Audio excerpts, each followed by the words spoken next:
did some research around sex and disability, in particular on the topic of facilitated sex. And actually, I've become more interested in issues of sex and death and disability, broadly defined, probably only in the last 10 years or so. And this has been underscored by my research, together with other colleagues, on the lives of young adults who live with life-shortening conditions. So I'd like to turn first to a brief discussion of this population, which in some ways can be described as a new population. So there are growing numbers of young adults who live with complex medical conditions, which may ultimately threaten or shorten their lives. The population includes those who are diagnosed with conditions at birth, also during childhood, as well as those who are diagnosed as young adults. But the life experiences of these two groups can often be quite different, and their needs and expectations in terms of their life choices or needs around health and social care are also likely to be different across their life course. So I refer to this population as life shortening, and that for me serves as a shorthand to describe the experiences of those who are living with a wide range of conditions that are likely to shorten their lives. Terminology, of course, it varies internationally. Many, but not all of the young people with these conditions will have associated cognitive and developmental delay. And therefore, the capacity of these young adults and how they might engage or not in sexual or romantic relationships will vary. My research draws on the experiences of young adults who don't have developmental delay or learning disabilities.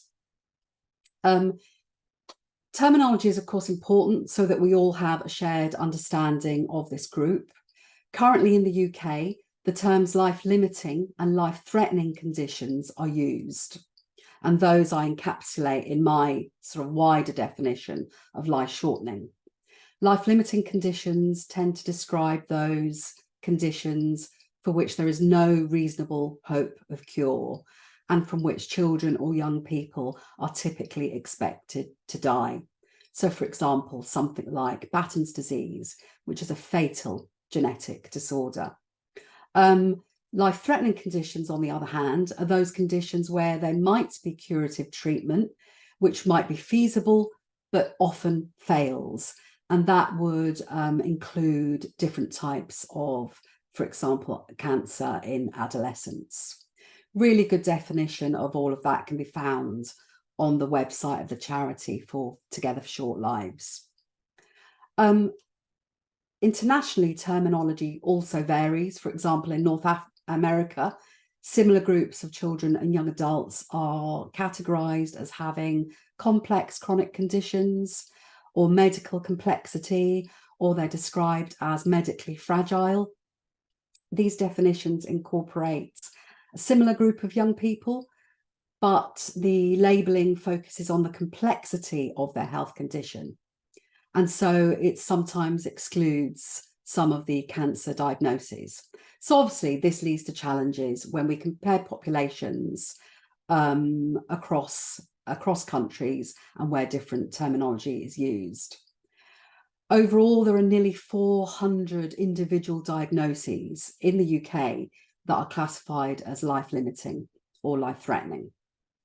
Research which draws predominantly from a UK context, where there is the greatest body of evidence in this area, particularly epidemiologically, has shown that there are growing numbers of young people that with a life-limiting condition who are now reaching adulthood.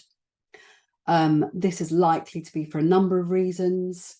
To a small extent, it relates to an increase in the recording of diagnoses over time, but in particular because of changes and improvements to treatments for certain conditions, for example, for cystic fibrosis, the use of medical technologies which prolongs life, and also more aggressive treatment of the complications that are associated with these kinds of conditions. In England alone, there are over 55,000 people with young people with these conditions. And in the last 8 years or so, the number of young adults aged 14 to 25 with a life-shortening diagnosis has increased by 40%. And this explains why it's only in the last 10 years or so that attention has been paid for this group to issues around sex, intimacy, and relationships. Because, of course, these young people would not have survived into adolescence or adulthood necessarily in the past and would have died at birth or in childhood. The prevalence of life-limiting conditions is higher in males during childhood. This is because all chronic conditions are more common in boys, as are the key causal events of some of these life-threatening conditions. For example, premature birth. Once in young adulthood, there's actually a higher prevalence in females, and this is partly driven by female-specific malignancies, particularly the cancers, breast cancer, cervical cancer, and so on, but also neurological conditions such as MS, multiple sclerosis, which are also more common in young women and women in general. So in terms of race and ethnicity, the prevalence of life-limiting conditions is highest amongst young people of Pakistani, other Asian and Black origins. This is in part due to a higher incidence of genetic and congenital conditions in the Asian communities. For example, inborn errors of metabolism, but also some of the blood disorders are also more common. For example, thalassemia. Consanguinity is also a major risk factor for congenital anomaly, even when you adjust for measures of deprivation. In terms of deprivation, more young people and young adults with life-shortening conditions do live in areas of higher deprivation than you would expect if they were equally distributed across all levels of deprivation in a community. This might be that there is a higher risk for families in more deprived areas, which would include some of the ethnic minority groups. But it's also a reflection of what can happen to a family and to members of that family when a child or a young person is diagnosed with this type of condition. So, for example, a parent or parents might need to give up work to care for their child. And also, of course, there are higher costs when you're caring for a child or a young person with a disability. So there are, depending on where you live and your circumstances, there are likely to be higher health costs, and there are likely to be higher fuel costs also for that family. So in summary, there are growing numbers of young people with life-limiting or life-threatening conditions who are living into young adulthood. This is a global phenomenon. Although a lot of the data that we have is centred on the UK, and it's certainly growing there. So this means that the need to address issues such as sex, intimacy and reproduction has become more urgent for this population as they are transitioning into adulthood and reaching sort of their later years where they wouldn't have been expected to do so in the past. So this is the focus of my talk today. So I'd like to talk next about, very briefly, about a number of inclusive research projects that I've been involved with in the past 10 years or so. So the first project that you can see there is the Talking About Sex project. This was funded by the national British charity Together for Short Lives, and we carried it out in partnership with Hospice UK. As part of this project, we co-produced with young people numerous tools that were designed to support them to be able to talk about sex and relationships and to raise awareness of this within amongst professionals. The image I'm showing you here is the image of the front cover of a booklet that we developed with young people themselves to support them and carers, both professionals and parents, to support conversations, simple and basic conversations about sexual intimacy and needs around sex and relationships, sexuality, and so on. We also produced a lot of other resources, including an interactive which the young people featured in, that explores different aspects of the subject, including the importance of privacy and the need for sex education and so on. And we also made quite a funny, a poignant but also funny short film, which featured the young people talking about these issues. The second project I want to talk about briefly is a COVID-19 project. And this was a project that moved us slightly away from just exploring issues of sex and intimacy, and explored the wider lived experiences of this group of young adults as they lived through the first wave of the COVID-19 pandemic in the UK. We carried out this research with a number of partners, including, again, Hospice UK and Together for Short Lives, but also the ICPCN, that's the International Children's Palliative Care Network. We also worked with 3 experts by experience, so 3 young adults who were either life-threatened or life-limited. So here we can see Jamie Hale, who was one of the our experts by experience or co-researchers. And we had 2 other co-researchers, one of whom has sadly died, and she's not with us anymore, and that's Lucy Watts. So at the time of the research in the UK was in lockdown, and many of the research participants, there were 40 in total, were shielding. So this meant that they were staying at home and avoiding contact with others. In this project, we carried out online guided interviews with 26 young adults using principally Zoom, some telephone interviews, and we also spoke to 14 family members. So not family members of the young people that we were interviewing, but family members of those who cared for or supported young adults in a similar position. The young adults in this project were aged between 22 and 40.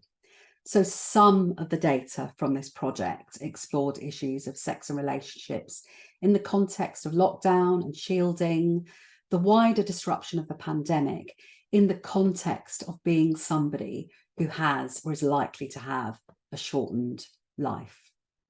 So the final project, and the project that actually I will draw mostly on today, the image you see is of the young people who collaborated on the work as a whole, and including this project on one of the sort of research away days that we held. And this focused specifically on the implications of addressing or not addressing the intimate lives of this group. And we were focused in particular in this project of being able to spell out to funders, research funders, and to policymakers and to service providers why addressing sex, intimacy and relationships is important for this group, with a particular focus on risks to health and mental well-being in not doing so. So for this project, we carried out a number of group discussions in hospices, and these were pre-existing groups of young people that tended to meet regularly for other reasons at the hospice. And that included 23 young people, and they were aged between 16 and 28 years of age. So I'd now like to focus on narratives of vulnerability. So research on disabled people and disabled young people tend to focus on narratives of resistance and not on vulnerability. There are countless books, book chapters, journal articles, and so on. You only have to Google or go into Google Scholar, and hundreds of entries will come up. One of these articles is by McGuigan in 2021. And the article is about sexual citizenship and resistance for women, or based on empirical work with young disabled women. And she says, resistance discourses challenge mainstream notions of disability and sexuality and combat the oppression that ableism and sexism can create. It is important to highlight these resistance narratives. They are often overlooked in society. So while I don't disagree with that position, I actually think that narratives of vulnerability often remain hidden. And actually, narratives of vulnerability, they emerged very strongly in the third project I described, the project that focused on health and well-being. So fundamentally, being vulnerable means that bad things are more likely to happen to you or to a vulnerable group. It struck me hugely, and I think I agree with Scully, who argued in 2013 that the concept of vulnerability, though, is chronically under-theorised. So as researchers, we pay particular attention, I think, to individuals or groups who are often described, often by others, as vulnerable.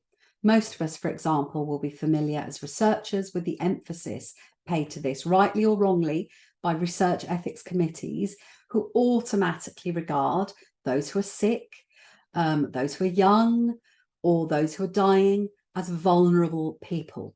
So in this context, it means that they're understood to be at particular risk of exploitation from the research process. Vulnerability can also refer to a lack of cognitive capacity to protect one's own interests properly. For example, might be applied to the case of children. It's often also applied to people at the end of life, but for a range of reasons. And it's one of the reasons that people at end of life are sometimes not given the opportunity to participate in research or other similar activities, even when, given the choice, they might choose to do so.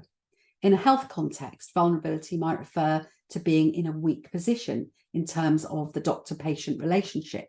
So this refers to a vulnerability to the effect of power relations within what is often an unequal relationship. Within the context of the pandemic, many of those living with a life-shortening condition were defined by the UK government as clinically extremely vulnerable. This placed obligations on this group to shield. So it meant staying at home and avoid contact with other people. It also gave them limited access to some support, for example, priority grocery delivery slots, access to medicine deliveries, and so on. In the COVID-19 project that I described earlier, we spoke to participants about being labelled as vulnerable, and most participants objected to that label. But they objected to it because they tended to associate the label with people, unlike them, who had cognitive difficulty, developmental delay, or who had an intellectual disability or learning disability. So they didn't feel it applied to them. They mostly accepted, though, that physically they were more vulnerable, particularly in the context of the risk of coronavirus to their health. And so to some extent, they considered this an inherent vulnerability. They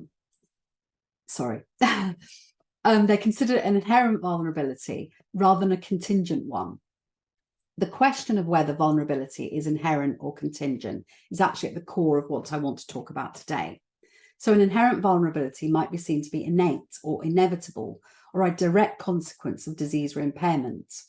If vulnerability is contingent, then it speaks to the social, political, economic, and cultural conditions of people's lives, which in theory could be manipulated to be diminished or avoided altogether. So to be clear, although I'm talking about vulnerability today, I'm not seeking to ascribe a label of vulnerability or not necessarily seeing vulnerability as inherent. But I wanted to shine a light of narratives of vulnerability in the accounts of young adults, rather than just focusing on what we often hear, which is on their stories of resistance. They're important, but not what I want to talk about today. And now this slide is the one I want to share with you. So I want to speak now and draw on young adult voices, and particular their focus on sex, disability and danger, drawing on data extracts from the third project I described earlier. And just to remind you that at this point in the research journey in this project, the project team were trying to address the question for funders and policymakers of why sexual and romantic relationships might be important in young people's lives. So we analysed the data using, broadly speaking, a thematic analysis. And the first theme that was really important in the data and for young people was the reason to live. So the young participants we spoke to were really clear about why sex and relationships were important to them, in spite of their impairments, in spite of their conditions, and in spite of what all of that meant for their life expectancy, which was likely to be short or shorter. Participants spoke really eloquently about the links between disability and depression, both for themselves and generally for this group, and felt very strongly that relationships could help avoid this, so romantic relationships. They also spoke about experiences of isolation and loneliness as disabled people, and as people who were not easily able to socialise or leave their homes. Many had completed their education and were now living at home with parents, and were typically no longer occupied outside of the home. So they were no longer or not able to move into higher education, for example, on the whole, although there were some exceptions. And I think in this project, none of the young people were working either in a paid or a voluntary capacity. Some spoke to long periods of illness and also to long periods of hospitalisation, which also caused them to lose touch with peers, particularly with kind of school peers, where they may have had a larger social group, again leading to isolation and a restriction of their social sphere and any opportunities that they had to engage with the outside world.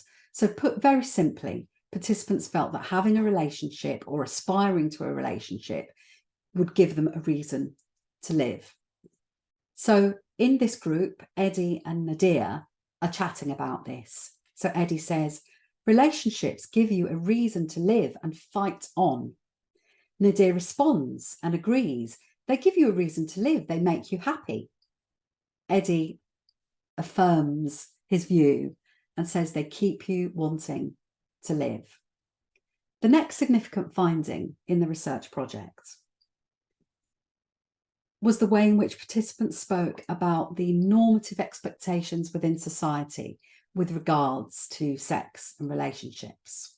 For example, in one of the groups, Eddie talks about having a relationship as being important, and he describes it as a rite of passage. He and others in his group, in his discussion group, refer to being old and unmarried by a certain age as weird. So underscoring these normative expectations about relationship formation, and that being a typical part of a life course trajectory for young adults, including them. So this is what Eddie says. He says, relationships are pretty important. Most people expect it. The interviewer, who in this case was me, says, who? Society. It's like a rite of passage. So I ask, why is it important? He says, dunno. You hear stories of people around 40, that's what they consider old, who aren't married, and people think they're weird. Another young woman in a different group talked about the cultural expectations of sex and relationships in her family and in her community. She was a Southeast Asian young woman, and she speaks specifically about the cultural expectations that apply to her. So this is Nazreen, and Nazreen says, I'm not going to lie, in our culture, it is literally, if you're not married by 25, people think there's something wrong with you. Literally, I'm not joking. It's kind of hard. So we can begin to see here an established sense of normative expectations within society, and which participants, although they're in a very different position to many others, feels also applies to them equally. So sex and relationships are defined as normatively good in that they are seen as positive, they're seen as desirable, they're seen as expected, although participants also spoke about how difficult it was for them to achieve what was really a bit of a life goal. And here is when they begin to speak about their vulnerabilities. So in one of the data extracts I want to show you here, One participant describes how they were told they were vulnerable by others. And before this, they hadn't really thought of themselves as particularly vulnerable. So this is what Harriet told us. She said they, and this was at school, she says they were on about us being extra vulnerable. It's quite scary, to be honest, when they say you're vulnerable, because you don't think of yourself as a vulnerable person until somebody says it. Bethany, too, another participant, then describes how people are very protective of her, and actually how being protected made her feel more vulnerable rather than less vulnerable. And here she's speaking partly about her parents, but also generally about other adults. So she says, because people are protective of me, that's made me feel more vulnerable. If they were like, oh, you're fine, then I'd feel fine. But because they're always too overprotective, it makes me feel like I need to be more careful. So being ascribed the label of vulnerability and learning to see oneself as vulnerable was a very common theme. Based on participants' accounts in this project, this seemed to happen at home.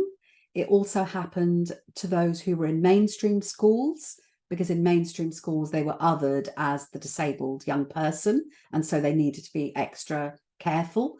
And it also happened in special schools, so schools just for disabled children or young people, and it tended to happen there too. So it tended to happen everywhere and wherever you were located as a child or a young person. So I now want to move on, though, to talk about the consequences of this learnt vulnerability for young people's sexual and romantic lives. So on the whole, participants felt invisible and they felt asexual. And I use the term asexual in the sort of the old-fashioned version of that word, where somebody just sees you as not being a sexual being, so as a label applied to you by others.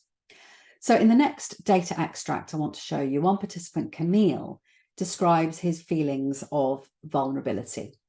He says, if they think you're vulnerable or you need help protecting, then nothing will happen. You want someone who doesn't see the disability or the wheelchair. You want them to see you.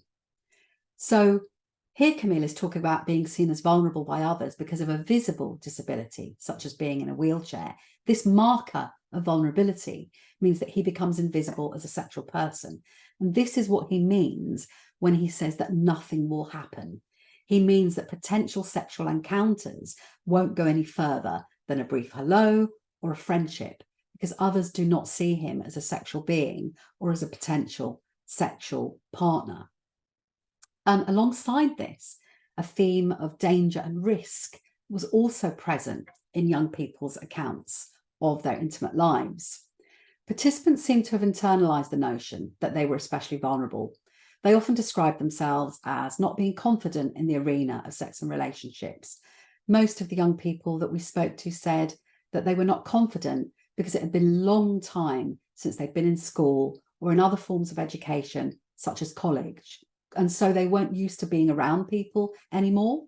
They also spoke about having spent long periods of time unwell or in hospital. And again, this had made them lose confidence in their abilities to socialize. They often also recounted what I would describe as sort of horror stories or scare stories about what might happen to them or what they had heard had happened to others in terms of their sexual relationships. So in the next quote, Tom explains how his friend was abandoned by his girlfriend because of his condition and because he'd been so much time in hospital. So Tom says, I've had a friend who he broke up with his girlfriend because he was seriously ill in hospital and she couldn't cope with it. In the next extract, Maria explains that she fears being taken advantage of because of her disability, and she feels this is dangerous. If you tell too much to one person, people might take advantage of you because you have a disability. So she's referring here to getting to know someone in a more intimate way and actually the risk that that might expose her to. During the discussion groups, discussion typically turned to the subject of online dating, and the use of dating apps. Clearly, this was a kind of a relatively young group of young adults. And it was especially relevant given that most of the research participants lived fairly restricted and isolated lives. They found it difficult to be mobile outside of the home often, and they relied obviously heavily on others for support in doing that. Most of them in this group were living, almost all of them were living with parents at the time of the research. So online dating was therefore a viable option in terms of initially meeting someone or initiating relationships. Most of the young people talked about the dangers of online dating, though, rather than the opportunities for them. So, for example, they talked about the potential of being catfished, or they spoke about being frightened or the risk of scamming. One young woman also spoke about being the object of disability fetishism, and that she'd had an experience of that online. She said it hadn't bothered her particularly, but that it was a risk for disabled people. And she felt it was a risk in particular for disabled young women.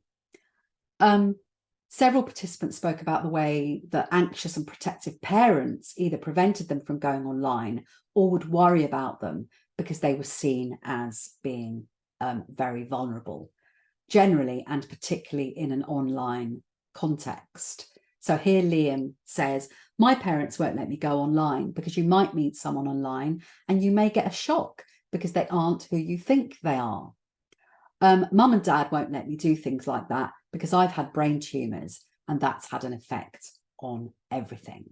Elliot too says, my parents would be anxious that someone might hurt me. So this is in the context of going online and trying to meet somebody online.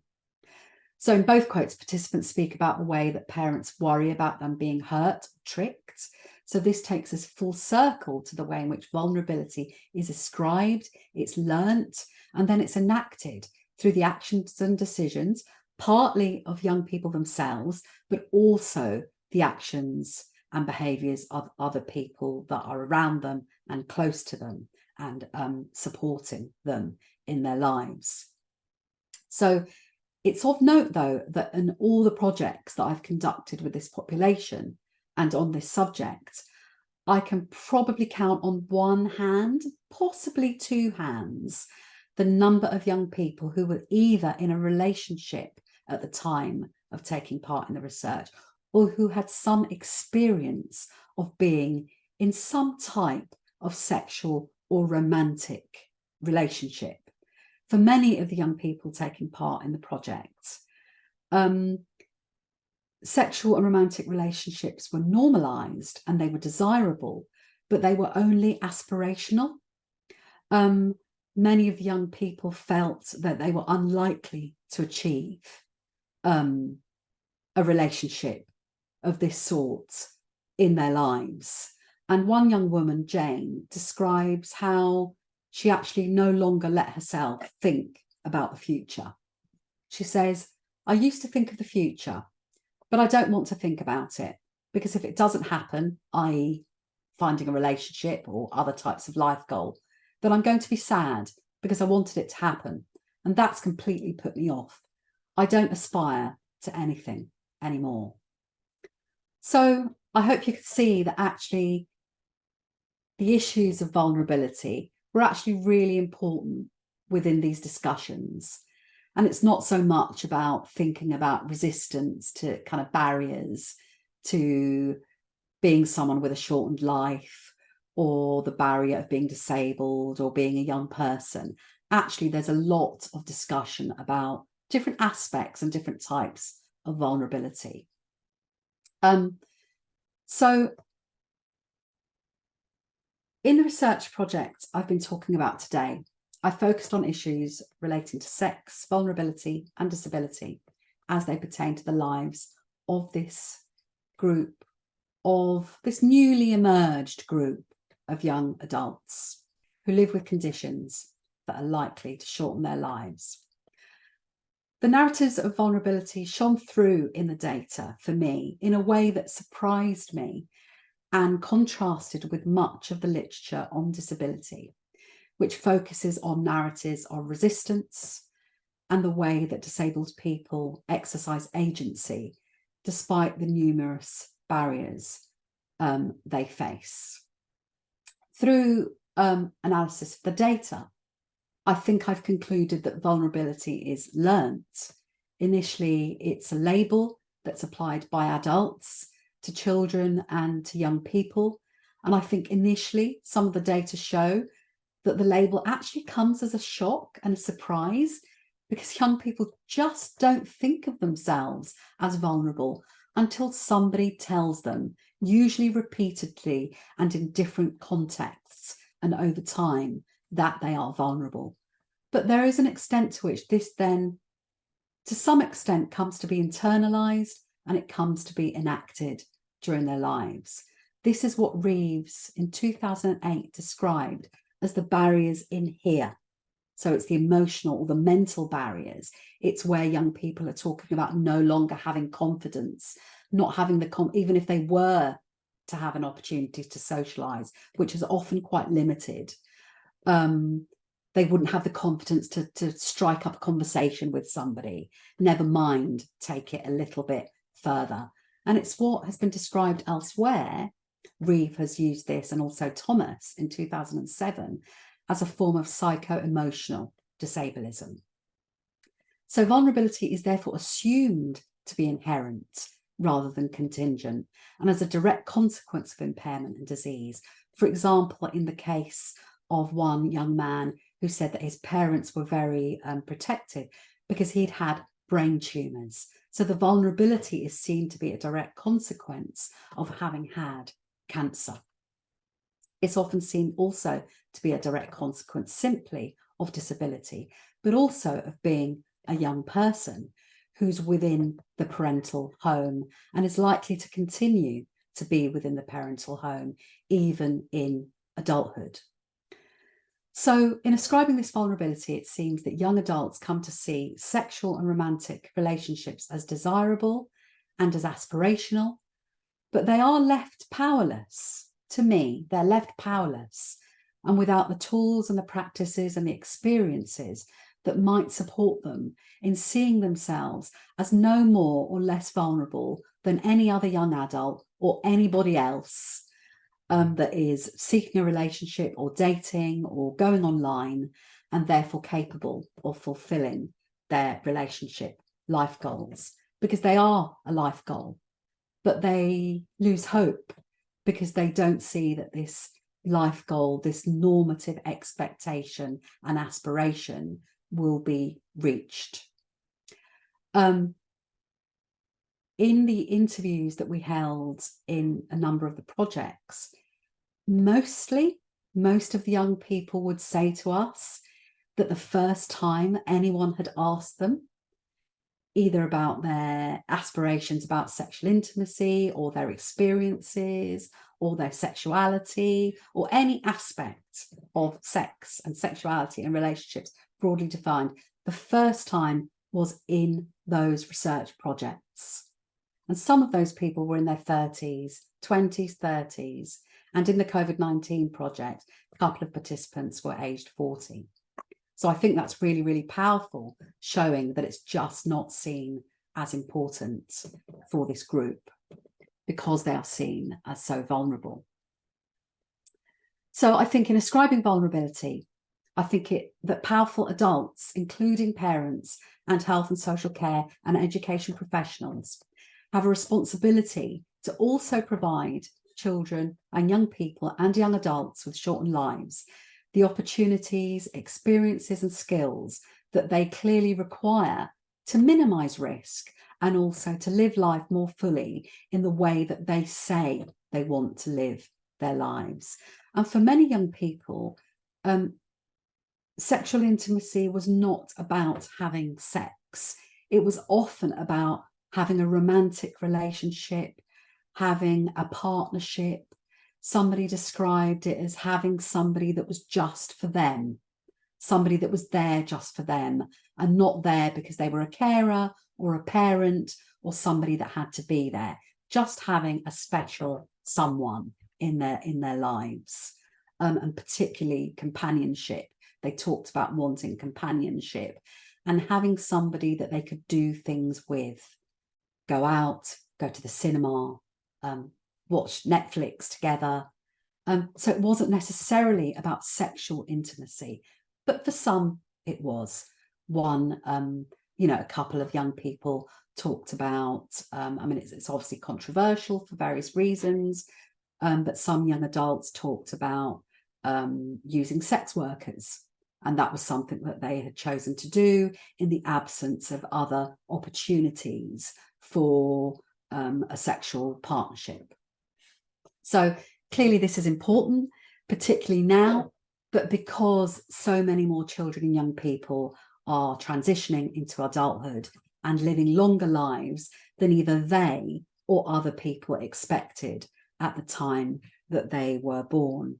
So in the slide deck, which I'm sure will be shared after the symposium today, here are just some of the project publications that I wanted to share with you, including a book on sex, intimacy and living with life-shortening conditions, which came out this month. And I just want to finish by saying thank you so much. I think I'm pretty much within my time. So I'm going to stop sharing my slides now. And I can see you all now, which is much better than just looking at a screen. And just to say thank you very much for listening for such a long period of time. So thank you. And I'm open to any questions or comments or any sharing of ideas or practices. Thank you. Thank you very much, Professor, for your very insightful talk, and your emphasis on vulnerability really resonates a lot with my own research. So I have really learned a lot of things personally from the talk. So thank you very much.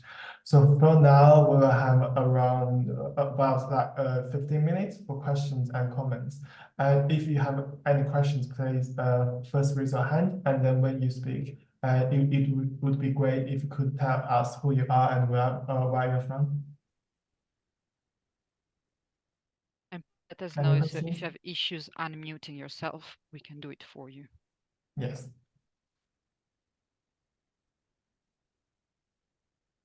Any questions? Yes, Charlotte. It was sorry, I'm Charlie. I'm from Huddersfield University. Hi. Interesting to hear you talk about vulnerability, and I've kind of never really explored it in that way. And the idea that it's assigned or ascribed was really interesting. I just kind of wondered how you started looking into that. Was it from what participants were telling you about how they felt it was put onto them? Yeah, we went into the project, as I said. We'd done some initial work in the area. We'd done a couple of projects. We were trying to get to the point where somebody would want to fund this very niche area of work. It's not easy. And obviously we had we had some of the organizations that support young people on side, but we thought, we've got to, as we know, working in universities, you have to bring in some research funding. So, nobody takes it that seriously. Obviously, there's research, isn't there? There's a fair amount of research on people doing research on sex, and nobody's that interested in it or think that you're quite unusual in doing it. We'd have meetings with colleagues that were working in this area in practice who would say, I really want to be here, and it was really important to them, but they'd be going bright red around the table talking about their work.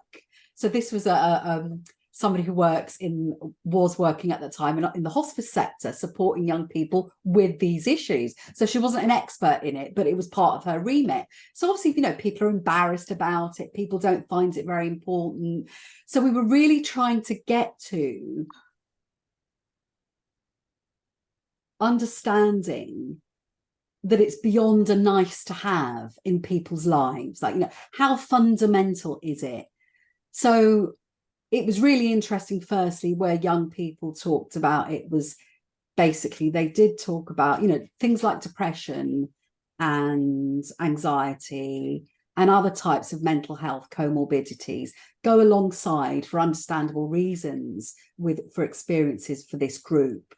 So it wasn't unsurprising, I suppose, that they did talk about being, you know, how it was really important to not be lonely and to not be depressed, and actually giving you a point of sticking around when life was life could be so horrible and so tough and potentially so painful, and not knowing how, for some of them who were life limited, knowing that it might not be very long, but anything could happen and then you'd be gone. So the issue, so we weren't asking them about, you know, are you vulnerable, or do you, it just, I mean, I know nothing emerges from qualitative data, but it was really evident in them talking about being told they were vulnerable. Yeah. And several of them in different groups talked about that moment, or that pivotal moment, and they could remember it. And it was a parent, or it was in school, it was somebody, it was an adult who basically, that moment when they're like, oh, I'm vulnerable, or I'm extra vulnerable, and that was, I think, quite a shock. And I think I don't think it was a positive. I think it was an unpleasant one, that realizing that actually they were different and special, but not in a good way. That actually they were at risk. And I think clearly the vulnerability is not entirely inherent. I think many people will disagree with me. I think there are aspects of vulnerability that are inherent around, you know, the risk from viruses such as coronavirus. If you every year anyway, around Christmas time, you're in hospital with pneumonia. So people knew that, for example, in the COVID project, that was a risk to them. So the Health and Wellbeing Project, so the project that I've drawn on principally today, we weren't asking about vulnerability.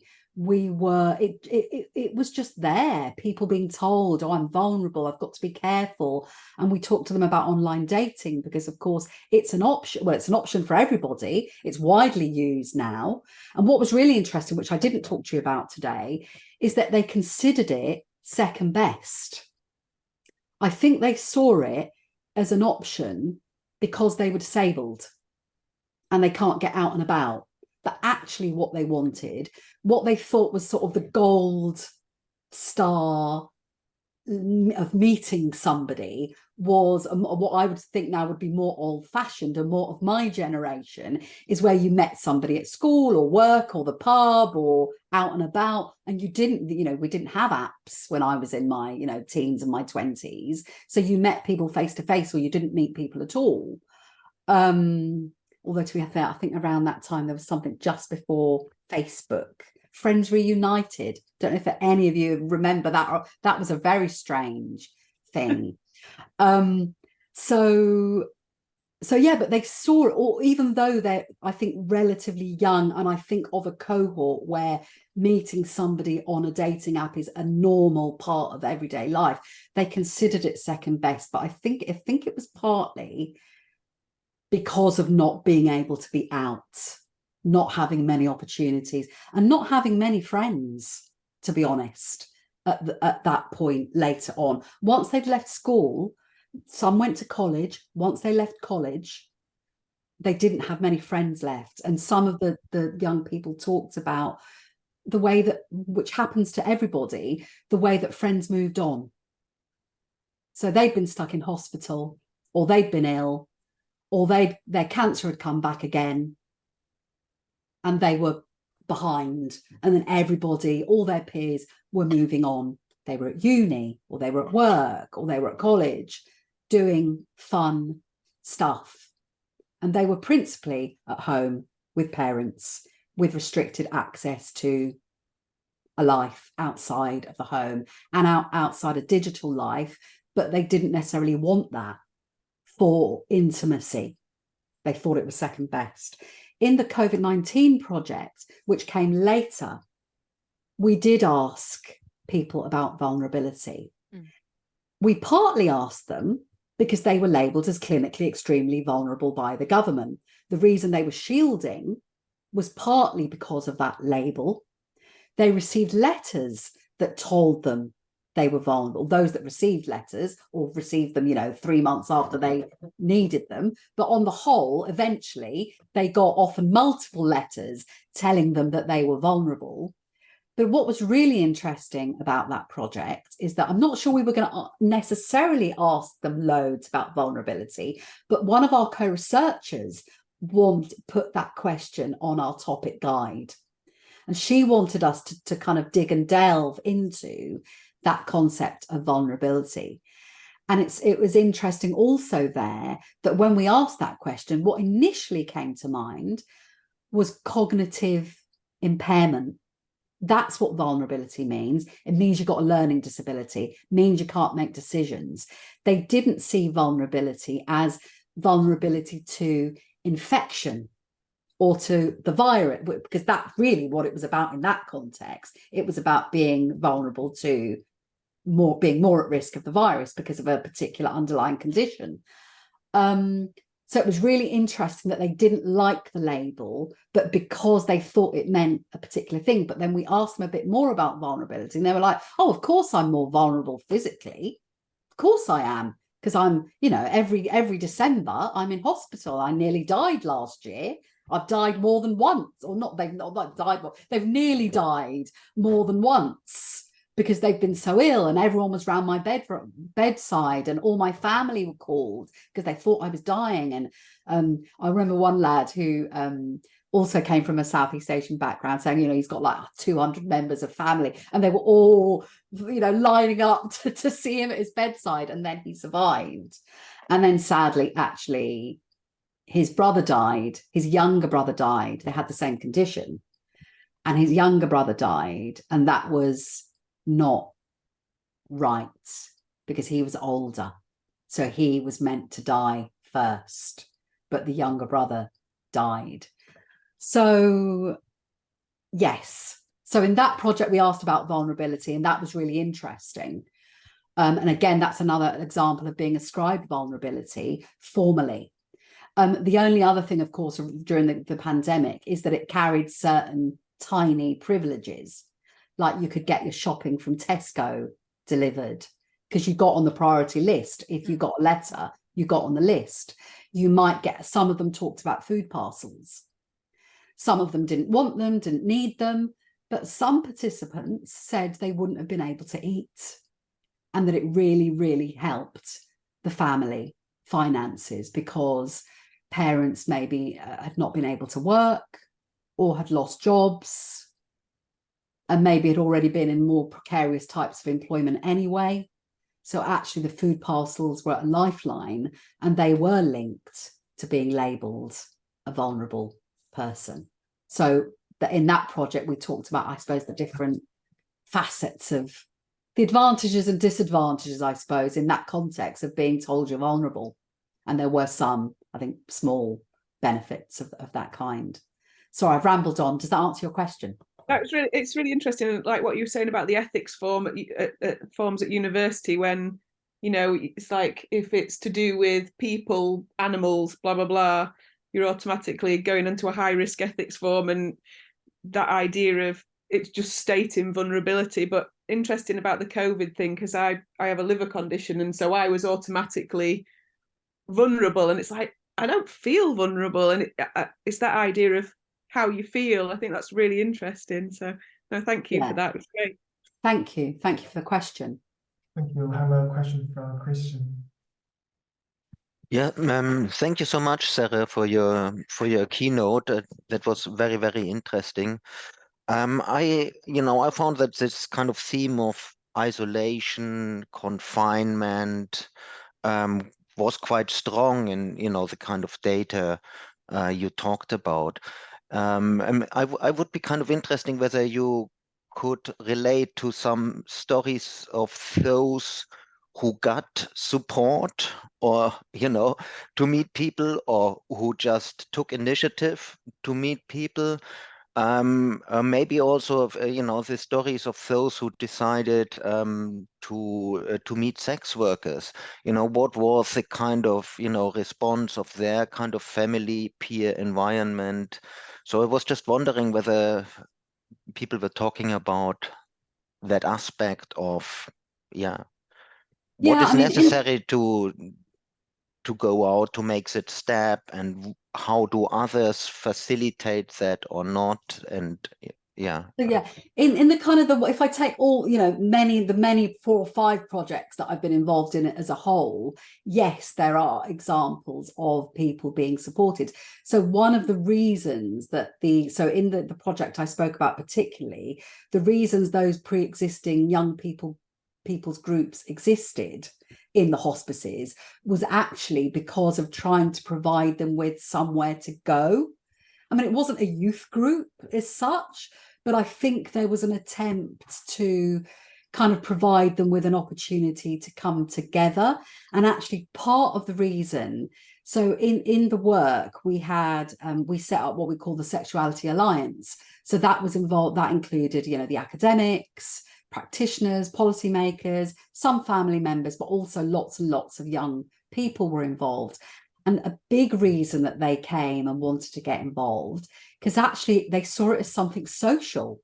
So in one of the kind of research events we did, which was like a 2-day event, and we hired somewhere, we stayed overnight and all the rest of it, they asked for us to give them like an evening off so that they could have, like, it wasn't quite a party, but it was like a social event for them, because they don't experience them or get them very often. So even being involved in the research was part of being supported around kind of relationships and friendships and so on. So people were supported.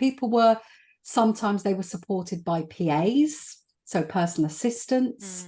So, I mean, originally when I got involved in this work 25 years ago, not in relation to this group, it was actually just in relation to young disabled people who were at university. The reason I got involved in the area of work of facilitated sex was because young people were talking about their PAs. We were meant to be talking about the role of PAs in supporting learning, so studying at university, but all the young people would talk about was the role of their PAs in helping them have a social life. So helping them go to clubs and pubs, and which often for young people, they hadn't done that because they'd been living in residential schools and had gone from residential schools or colleges to uni. So it would have been their first taste of, as it is for many young people, of independent life. So when people were with sexual sex workers, parents had an interesting role there. I mean, I've had emails from parents saying to me, and it was always men, it's always young women. I've never had conversations about sex workers and young women. It's always about young men. So I think there's an interesting kind of sexual and gender dimension there, obviously. But yeah, I've had emails from parents saying, oh, my son, little Johnny or whatever, he really wants to have a sexual experience. I'm thinking about a sex worker. What do you think? Hate those sorts of emails, by the way, because I think they're very, very tricky for a number of reasons. So in one of the projects, I remember a young man talking about that he had a sex worker a couple of times, that his parents, who were of a Southeast Asian background, weren't over the moon, but kind of went out when it was all happening because they didn't want to be around it, but sort of accepted it. And I think it's aligned to an expectation that young men or men, have sexual needs that, and I mean biologically driven needs that must be met, and that sex work or is a way of meeting those biological needs. I've got to say, by and large, the conversations haven't been about biologically driven sexual need.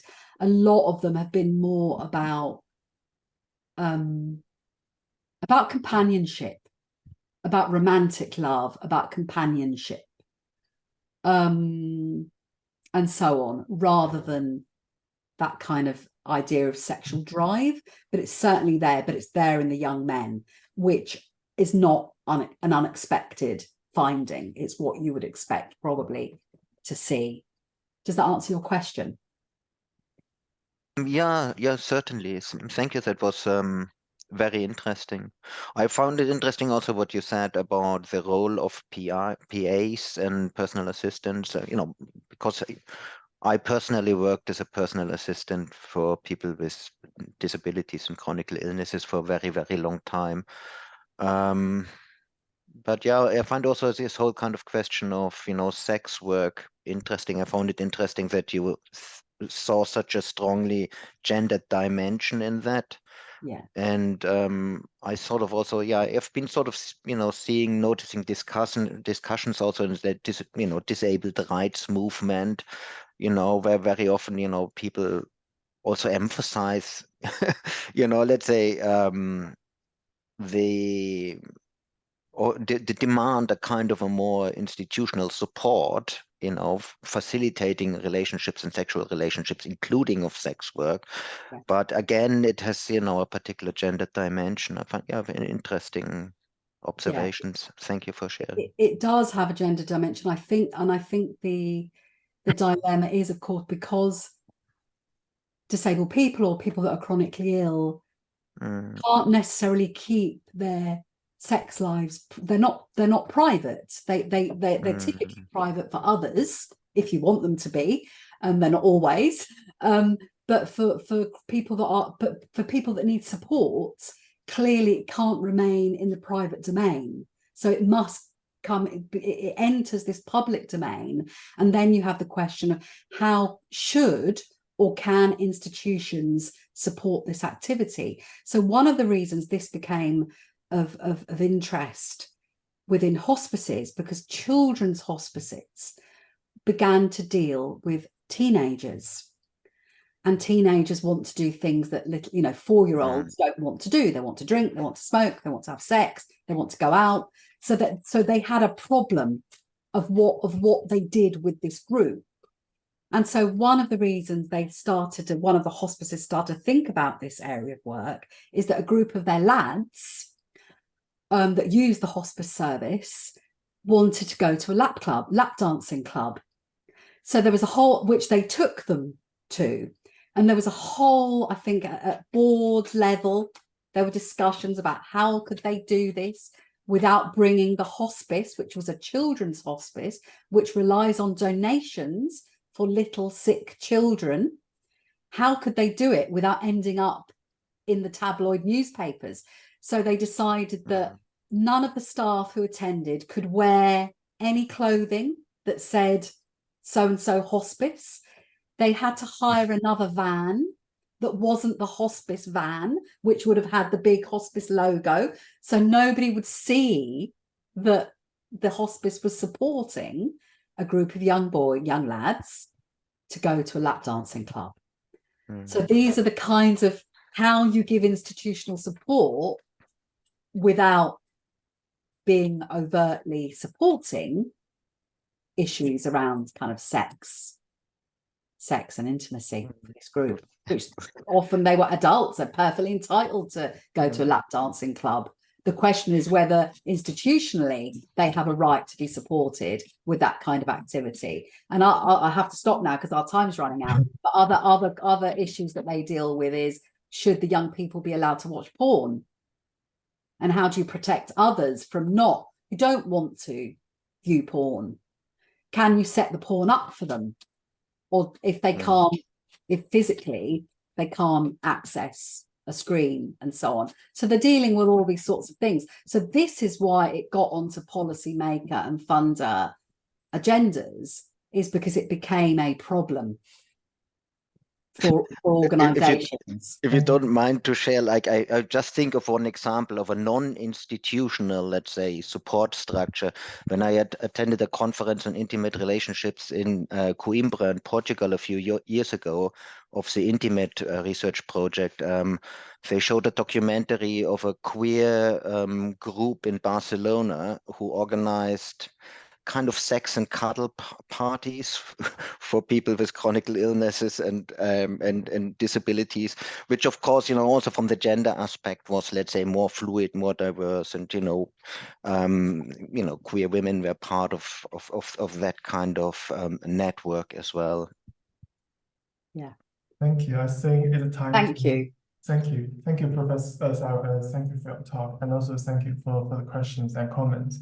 So now I think it's time to move on to the next section. The next section is themed around sex, intimacy in later life, and the end of life. So we will have this section, and then we will have our lunch break. So over to you, Diana. Hi, thank you, Ciao. So it was a very rich presentation. I think it was very interesting to see all the assumptions, that were made about the sexuality of young adults, and they made about themselves as well. So it is very nice transitions to this session where we have presentations which are all about how perspectives on intimacy and end-of-life care change as people age. So we're going to start with Giulia Nazzaro and Nika Looman from the University of Ghent in Belgium. They are part of a larger European Research Council funded project on older women and asexuality, led by Professor Katrien de Graeve. I'd like to note that I was very, very struck by the sociological and theoretical approach of this project. So the floor is to you, Giulia and Nika. Hello, thanks, especially to the conveners and in particular to Diana, with whom I've had great conversations prior to the talk today. So I'm gonna share our screen and okay. So I will start the paper off, then I will let the floor to Nika, and then it's going to come back to me. So the paper today is entitled "The Death of Sex? Exploring affirmative rejections of sex against successful aging." So, sorry, I'm trying to. Okay. Mainstream discourse on old age is increasingly criticized for desexualizing older people and denying their sexual desire. The World Health Organization guidelines emphasize that sex is a lifelong process and that sex is a prerequisite for a healthy and happy life. Research is also increasingly presenting sex as a human right to be protected, including for people in residential care and in palliative care as well. These sex-positive discourses have in turn been criticized for making sex and desire a duty and a terrain of performance. Asexuality activism and feminist critique instead of compulsory sexuality also reject the neoliberal ideology of successful aging, and also the opposite that it produces, which is the unsuccessful older person. It is argued that the narrative of compulsory sexuality erases asexuality and reinforces feelings of loss, of failure, and frustration in older people when sex is no longer part of the final stages of life. However, the current discussions, we argue, leave no room for people later in life who reject sex as an affirmative act, and today's paper will center on this subject. So our presentation draws, as Diana said, on qualitative research conducted as part of the ERC-funded Later in Life Intimacy Project, from now on Lily, Unruly Practices, Spaces and Representation at Ghent University. To give you a little bit more context, the Lily Project aims to develop an affirmative story of intimacy and sexuality or asexuality that is grounded in knowledge and lived experiences of older women themselves and non-binary people. The project is particularly interested in diverse experiences and ideas that have the potential to destabilize prevailing stereotypes. The unruly the unruly experiences and insights of women who don't fit in the mainstream because of aspects such as their age, gender, sexuality, relationship style, ability, ethnicity, etc., are crucial for the development of a critical and affirmative theory of older women and non-binary people's sexuality. So today, this paper presents how queer women and non-binary people who decided not to have sex later in life make sense of this ending of sex. For example, in the aftermath of bereavement of partners, long-term illnesses, or disabilities. So not having sex or rejecting sex is increasingly analyzed in academic work on asexuality. And Ella Shibehu, for example, makes an important distinction between asexuality and desexualization of later lives. On the one hand, asexuality is presented as an identity that is affirmatively embraced and can exist at any age. And on the other hand, desexualization is, quote, a harmful process of barring or preventing access to sex, sexual fulfillment, and sexual identity, end of quote. So while we recognize that both these narratives, asexuality and desexualization, are important in the conceptualization of sex at the intersection with age, we argue that they are insufficient to address later in life affirmative rejections of sex. And through the experiences of our participants who do not identify as asexual, we provide an in-depth analysis of sex later in life and its rejections, which within asexual scholarship occupies only a very limited space. So our attention to affirmative types of refusal of sex later in life has initially been shaped by the following questions. Can one refuse something that you are already not supposed to have according to societal stereotypes? Or in other words, can there be agency in refusing sex in a world that imagines later in life sex as a taboo? Clearly, our attempt has been to address the stereotype of the lesbian bed death, meaning a doomed vision of long-term lesbian relationships inevitably ending in sexless companionship. So in grappling with the aforementioned questions, we argue that death, be in a physical, metaphorical, or imaginative way, is a useful tool to allow multiple affirmative refusals of sex later in life to emerge. It also acknowledges the agency that queer older women and non-binary people hold outside the paradigms of successful and unsuccessful aging. And I would now leave it to my colleague Nika to introduce their fieldwork and the data collected to demonstrate our argument. Thank you. Yes, I will present a few stories from a larger sample of almost 40 older queer women and non-binary participants between the ages of 49 and 86. They were all white and living in Belgium or the Netherlands, and some were economically more well off than others. And they used various labels to describe themselves, to refer to their sexuality and their gender identity. They had varied over their life course, but like Giulia said, none of them identified as asexual at the time. They mostly used lesbian if they used a label at all. Actually, many of them didn't like to use labels.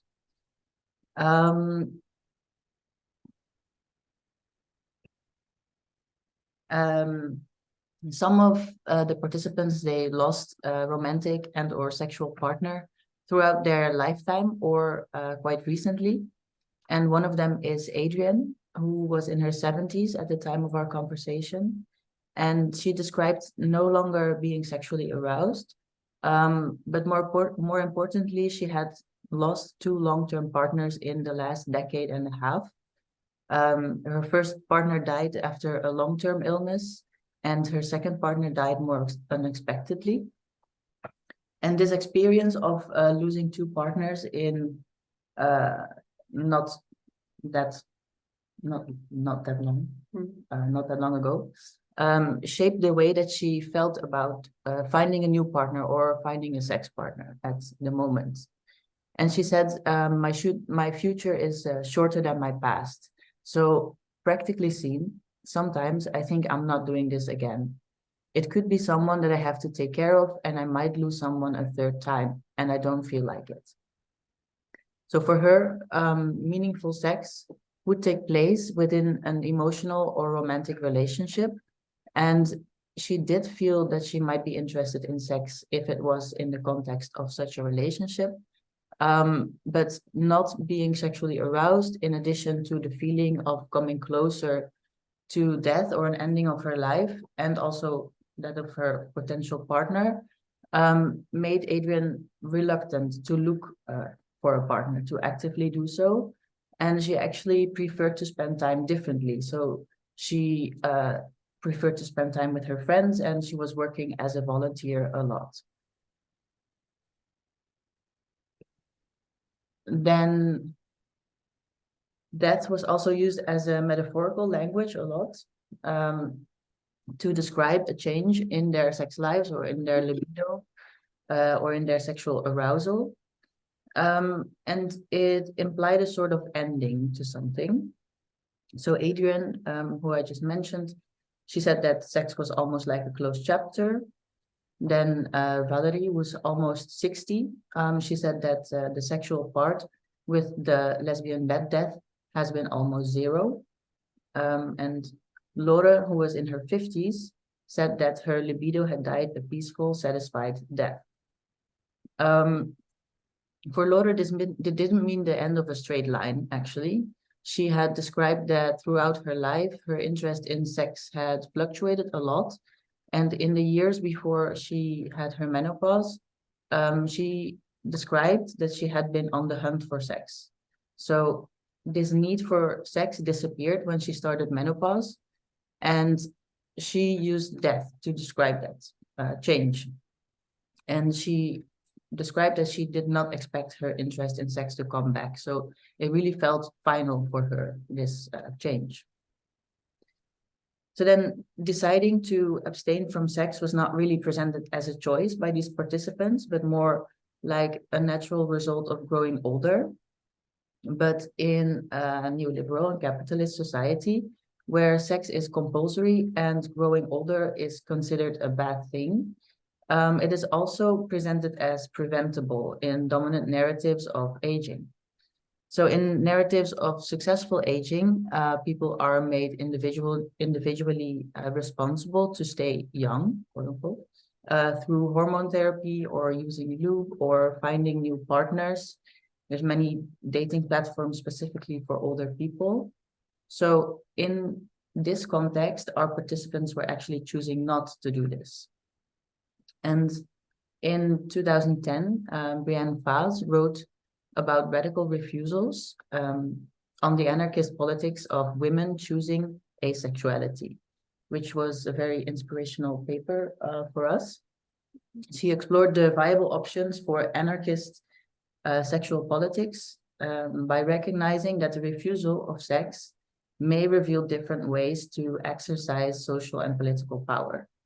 And she noted that choosing asexuality, whether it is as a stable sexual identity or temporarily, challenges ideas about identities and institutions. And she also argued that, of course, this would look differently for people on different intersections of different marginalized identities. So for our participants, desexualization because of age and asexuality because of a disinterest in sex or because of a lack of sexual arousal, they overlap. And in sex-positive neoliberal societies, liberated sex is often seen as more sex rather than personal agency. But for our participants who decided to discontinue sex, no longer being interested in sex was actually described as a relief, even if they framed it as a natural result of growing older. And then I want to say something more about that to complicate it a little bit. So when participants declared their sex lives as dead or as something that had ended, talking about it some more often revealed that sex or sexual arousal did have a place in their lives.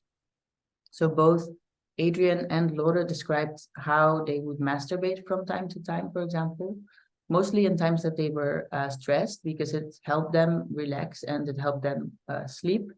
So Adrian mentioned that she also masturbated during the times that her partners were sick, even though she mentioned before in the same interview that sex was not in the picture at a time like that.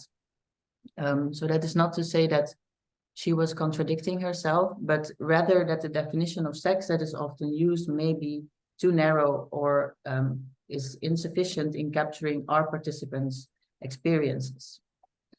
And I think it also points to how our participants are mostly rejecting heteronormative sex, or sex that happens in a heteronormative intimacy or in the context of a couple, and that there is not much imagination of what queer sex can be. So sexuality had a place in their life, even if it was separate from arousal. And there were also participants that no longer had sex, but that did describe being sexually aroused, but not necessarily physically. So, for example, Katrien, who was also in her 70s, she described that both her and her partner's bodies had started failing. That's how she called it.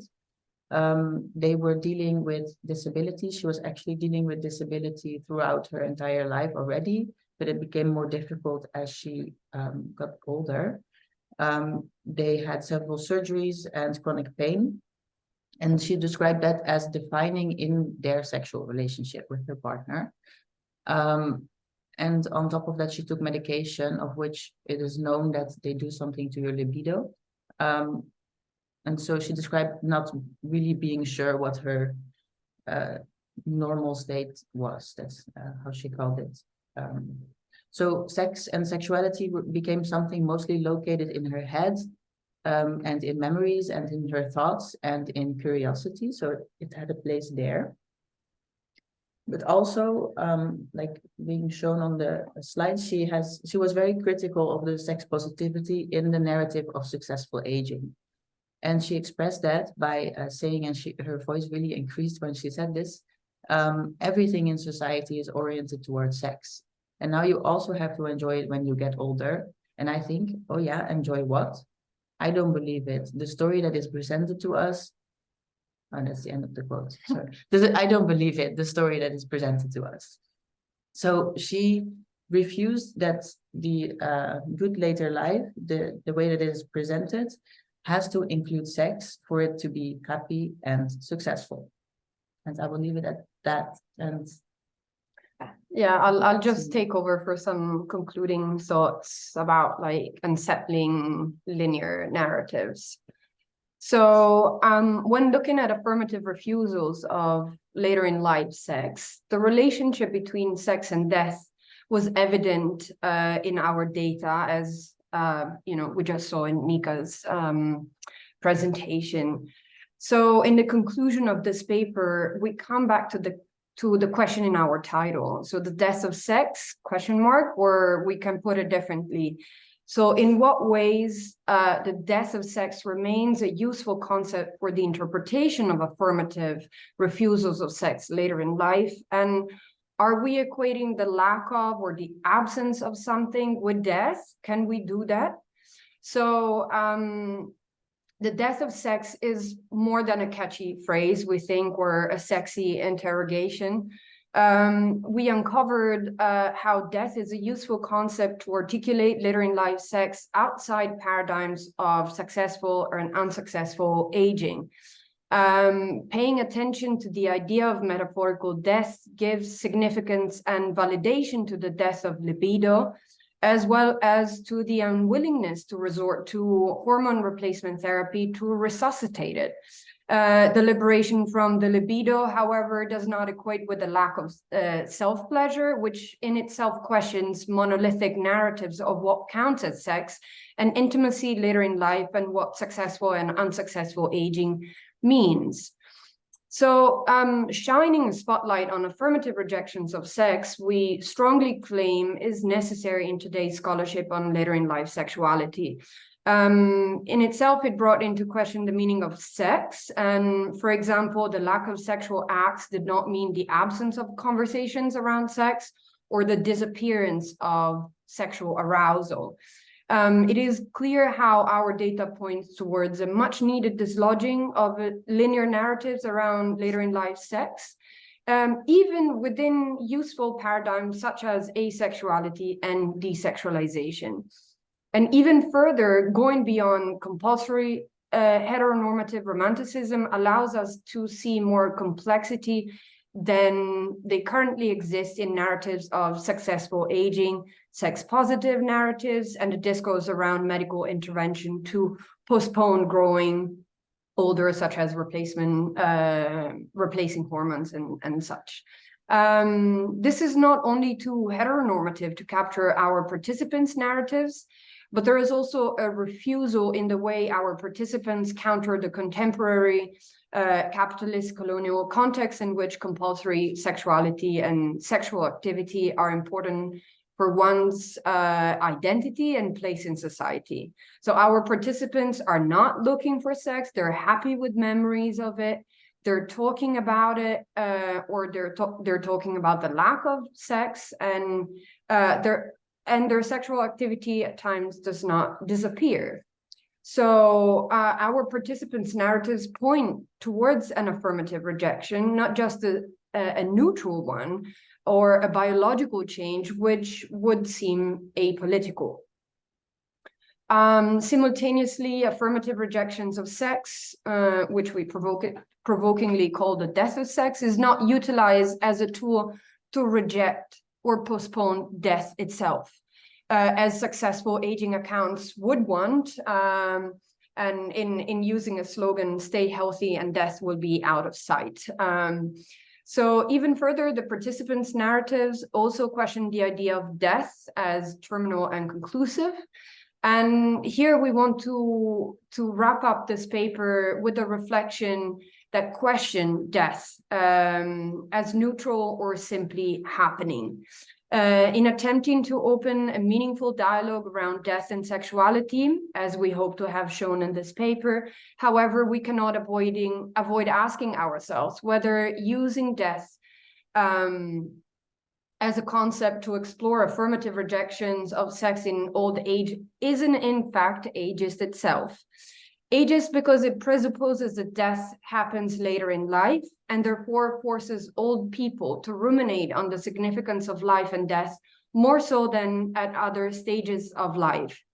The linearity of time, which places death at the end of the line, is also a very Western construct that presupposes a certain degree of privilege. The current world events clearly demonstrate and undisputably demonstrate how death manifests inequalities, injustice, and imperialist endeavors.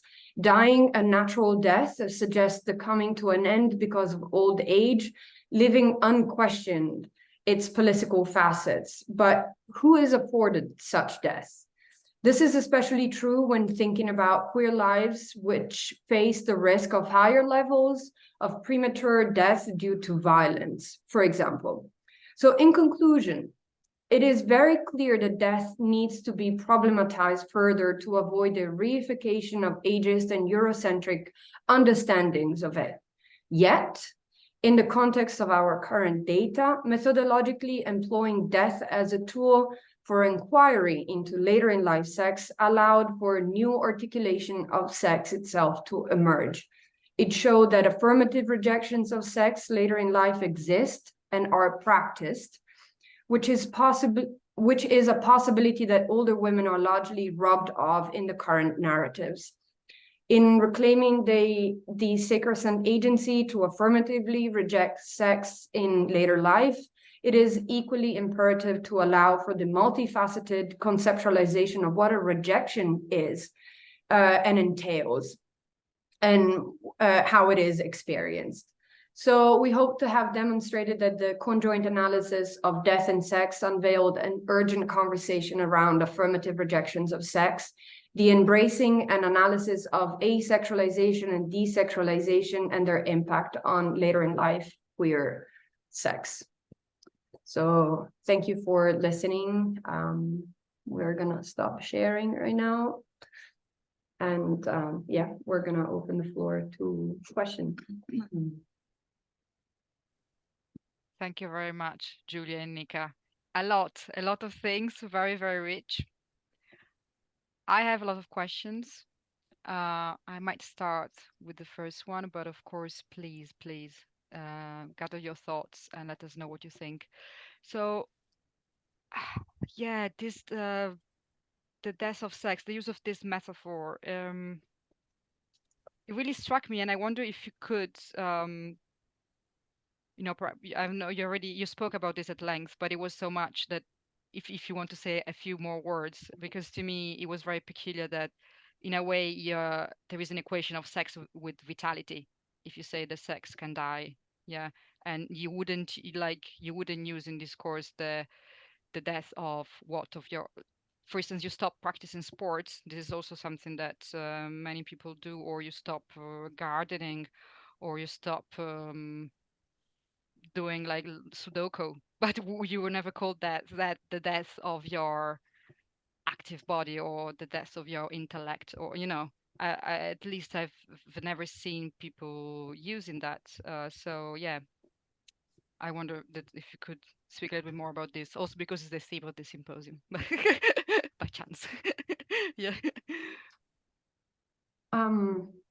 Yeah, I think like I'm gonna leave it to Nika because it's their fieldwork, but I think that from a more methodological point of view, the idea of death was not used as a way to conduct the interview itself. It was a theme that emerged, and it was a theme that was dealt with in very different ways. So it kind of like, it almost called us to look into it and what kind of relationship it had with sex, and especially with rejection. So also I think that it was useful for us to understand what is a rejection, what is refusal, and so we thought that in a way it was a provocation, right, to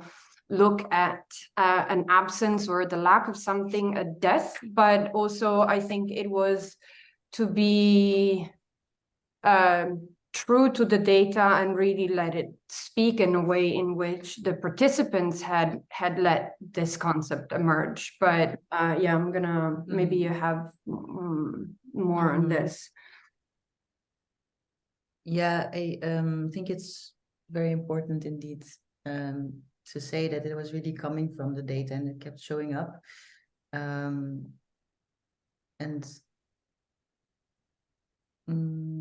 I'm just thinking also that there were, of course, many other participants that were also referring to the death of their, maybe not in those exact words, but they were describing also changes in the way that they felt, or how they would get aroused, or how much energy they had, or how much pain they had. And now thinking about the equation of sex and vitality, they were also describing sex in new ways that were slower, or that were that had to happen in a different way.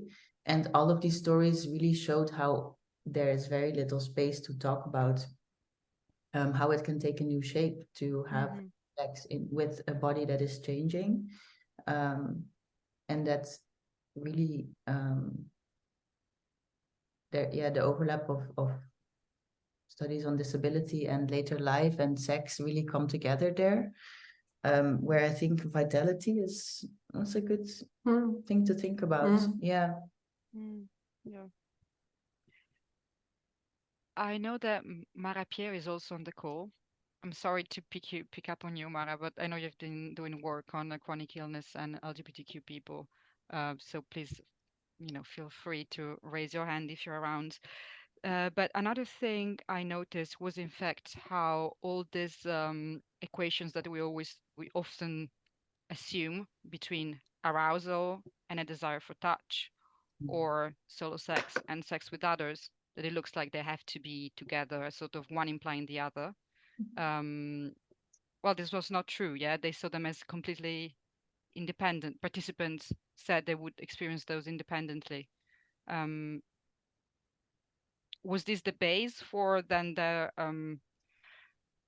becoming aware that this thing was also political and not just personal, in the sense that this dissonance between their own lived experiences, which are so different from the narrative that they were told, that, I mean, how they should have enacted sex was very different in the way they experienced from the way they experienced it.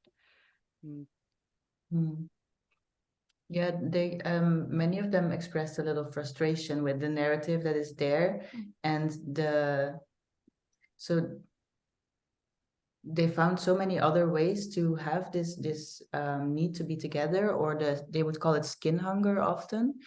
So they found many ways, and we actually had too much to talk about it. So we took out a part that was about going against these heteronormative intimacies that stay within the couple, because many of the participants that, for example, had lost a partner or had been not in a relationship for a while, they found intimacies in friendships, and they found intimacies in physical contact with people that were not a sexual partner or a romantic partner, that were not a replacement for what is supposed then to be the most important relationship in your life. And their sexual arousal was entirely separate from the physical intimacy that they had with people in their lives. And they were very frustrated that this was not they couldn't it's not normalized to, I forgot the English word, but if they die, they don't have legal rights to be with these people, even though they are super important in their lives.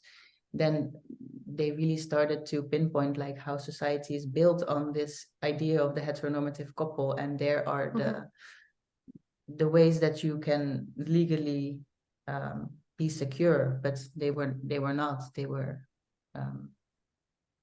maybe also, vulnerable is not maybe the right word, but they were in a precarious position in that sense. Yeah, that's very interesting. We also have a talk by Polly Maxwell later on about what is considered family at the end of life and queer families. Very nice link there. And what you said also made me think about perhaps a reconfiguration of intimacy that happens for older women at that point. Also broadening. Yeah, it doesn't mean that they don't have attachment and love just because that sex with others is not taking place. So Mara at the moment is stuck in a common room, so she cannot ask a question herself. But I've read her book, and so by thinking of her work, the time dimension when it comes to queer people with disabilities and sexuality is very important. I wondered if if time, as you saw it as a dimension that was shaping perceptions in your sample as well, or not. And this is my last question, but please do ask. Yeah, I'm here. I know I'm monopolizing the conversation because I'm too interested. I'm too passionate, but please do ask questions. How the time dimension was shaping their with sex. Yeah, like the finitude of life, I thought, or time passing, or. Well, we took out that. I think we took out that data as well when the participants said that they're 70, but they could die tomorrow or live another 20 years. There is this idea of finitude, but it's much more than that. There is both this awareness, but also the lack of will of postponing it. and yet also like the idea of finitude that doesn't necessarily close doors to other forms of intimacy. So there is this very disruptive attitude towards linearity. So there is a real big opening there as well into how approaches to the end of life, really what it means, and but also an awareness that there is an approaching end of life, and so sex might not be the center, like again, and affirmatively rejecting sex in that way, very much connected to a linearity of life. Yeah. Thank you. We do have a question by Sarah, please. Thank you. Yeah, thank you for your talk. Really, really interesting. And I suppose it's how you find space in any of these areas for kind of multiple voices. So, you know, the voices that are unheard, that are about wanting to enjoy a kind of a sex life, you know, beyond the age of, you know, 50, or in my young people's views, beyond the age of 40, because that's what they thought was, you know, that was old. It was 40, that was it.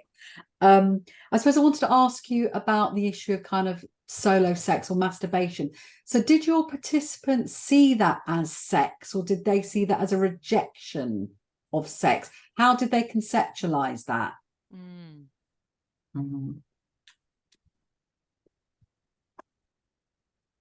Really, sometimes they described it as not sexual very much, actually. They described it as a relaxation that was not coming from a place where they felt like they were aroused and they wanted to do something sexual.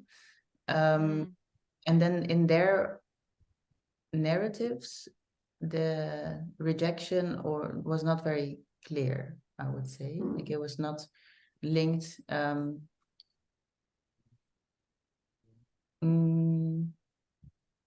But they were also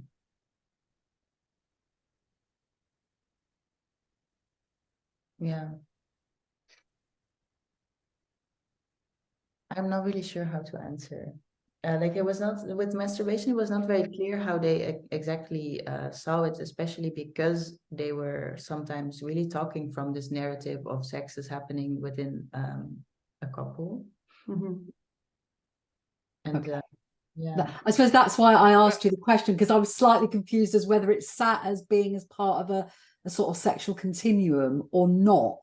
And I suppose if you think that having sex or real sex is only done with another person or persons, then I'm guessing that's why you can sort of see masturbation as not being kind of a sexual act. I suppose that's what prompted my question, that I couldn't kind of understand where it sat on the continuum. So thank you for answering that. Thank you.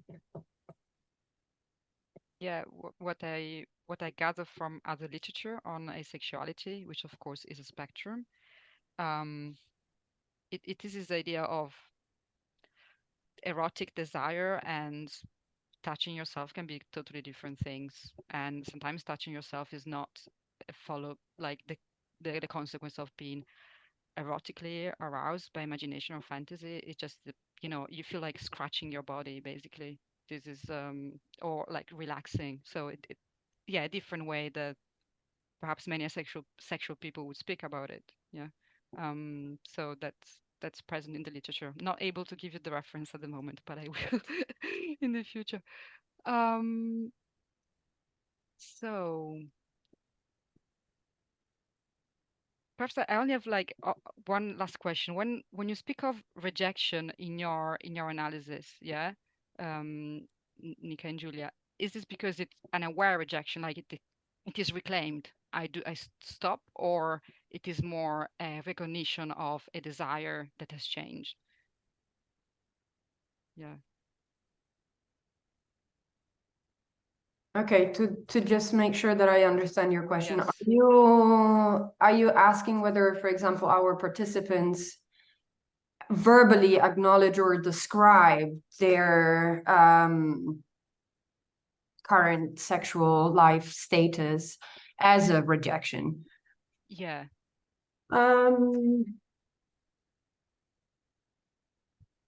I don't think so. But we try to, in a way, go beyond that, in the sense that a rejection, we feel that an affirmative rejection, we feel that it doesn't necessarily have to be perceived as such. That there are interpretations of ways in which we can reject or affirmatively refuse. Basically, what we did was to look at the agency and remitting a level of power, even though it might not be conceptualized as such. And I think that was a thread that we have found throughout the data, in a way, and I think that it was an important aspect for us to be able to highlight that rejection, that we need to unhinge a little bit what is a rejection. Again, just like we have tried to unhinge what is sex, what is we really need to bring a level of depth to how we can conceptualize what is rejection and refusal, and in the ways in which our participants have discussed their present life, there was actually a lot of affirmation that they were happy with where they were, that they were not looking for something else, that, and in this sense is the again, I cannot think of another word, but the acknowledgement of what was there that guided us. Yeah, I think you perfectly answered my question. Yeah.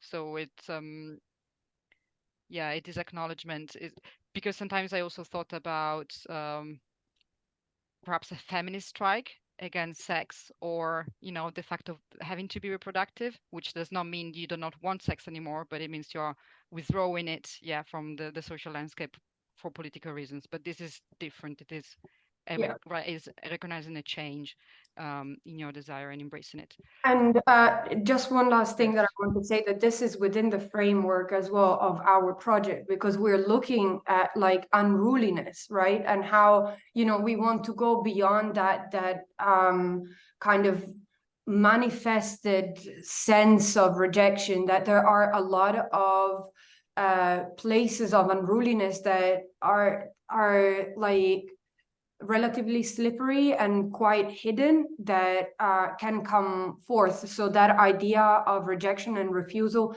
can come in a lot of different ways, and this is something that is so crucial and central to the project. So that's part of our general methodology. Thank you, Giulia. Charlotte, very briefly, if you can. Yeah, it's a very quick one. I've been kind of working with men, I suppose, aging men, about their sexuality, and I just wondered how you found your participants responded either to you kind of having an interview or kind of those oral histories. Did you find certain methodologies worked better in drawing out the sort of material that you wanted to find? And also, I suppose, where did you find people who wanted to be involved? Did you kind of put a call out for people, or how did that work when you were kind of starting out, really?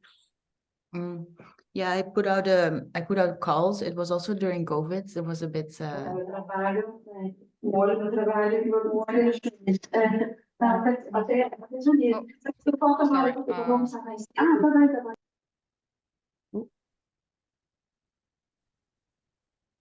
Sorry, I'm not very.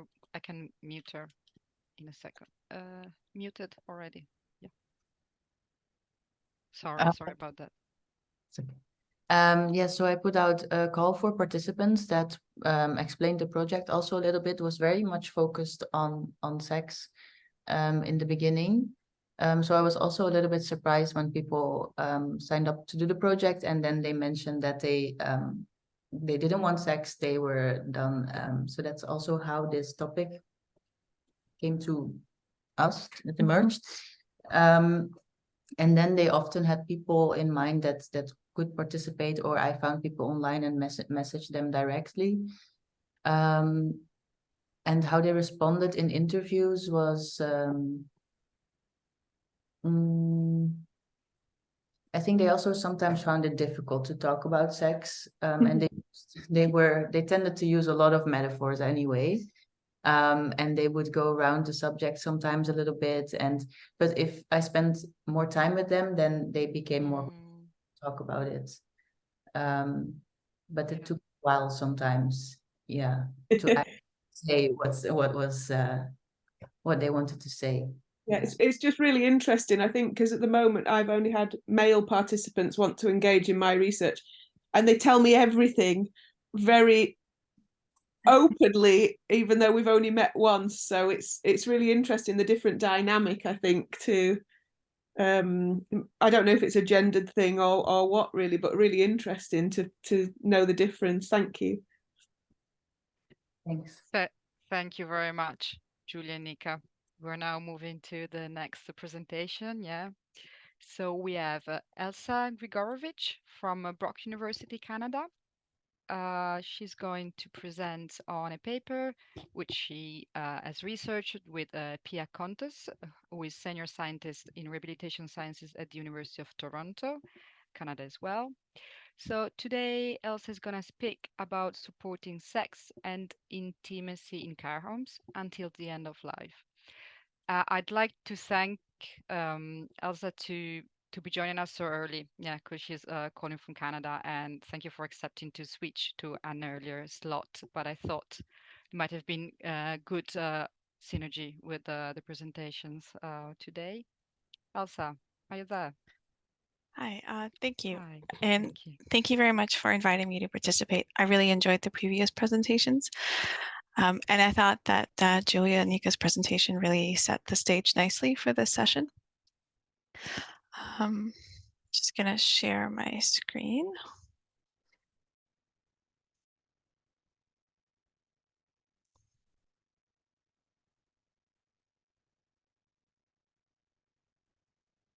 Yes.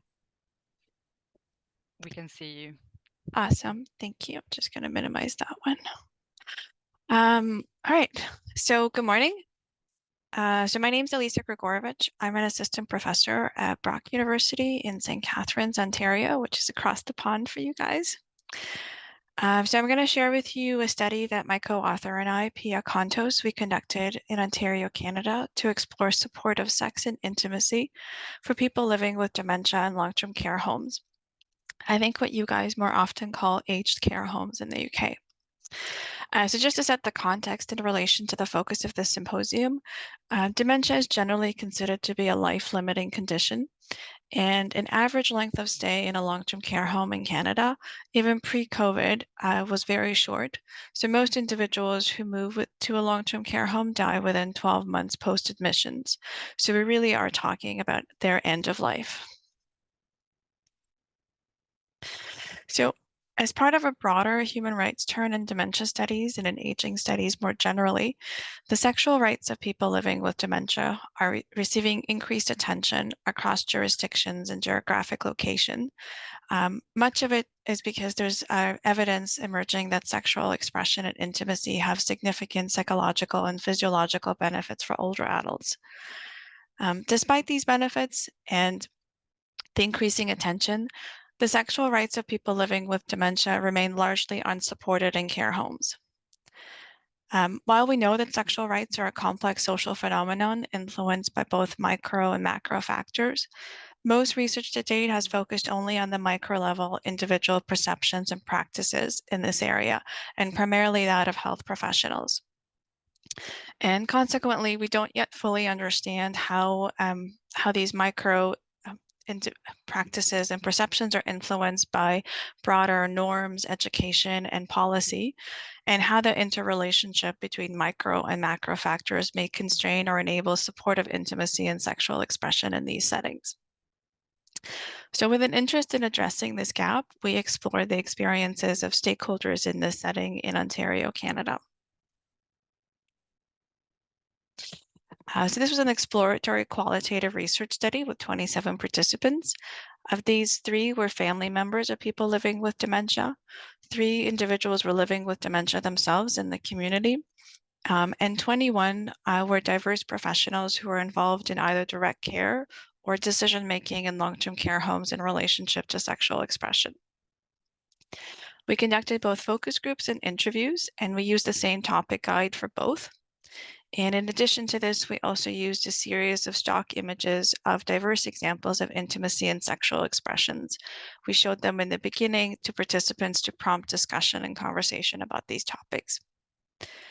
And then drawing on a human rights approach and analyses that we've done of public policies and professional standards in this area, we analyzed our data using thematic analysis techniques.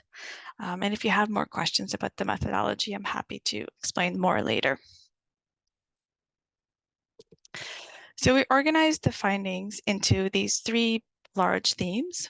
So the first, it's natural but prohibited, captures the shared view of all participants that intimacy and sexual expression are aspects of life that are important to the health and well-being of people living with dementia and should therefore be supported.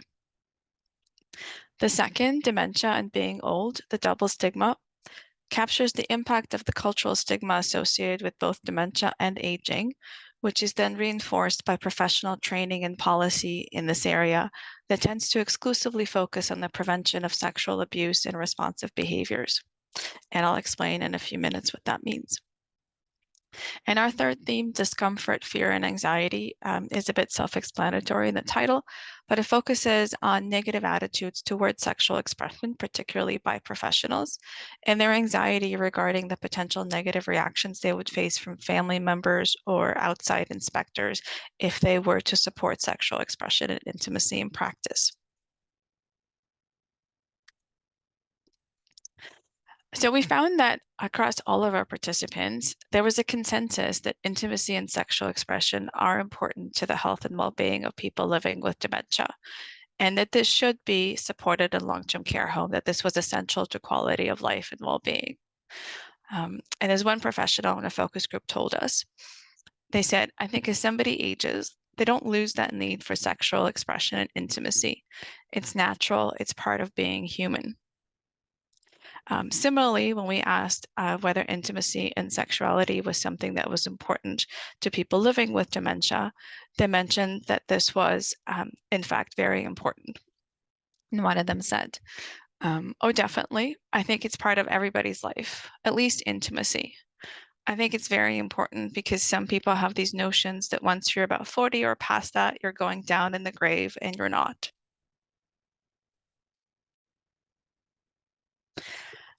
Despite the recognized importance of supporting intimacy and sexual expressions for people with dementia and the understanding that it should be supported, professionals did tell us that this was rarely explicitly supported in long-term care homes. And the exception to this was intimacy between heterosexual married couples. And this is what one professional explained about this. She said that what you found often is that what people perceive as normal sexual activity is much less likely to be perceived as inappropriate, and therefore it's not going to be interfered with in a long-term care home.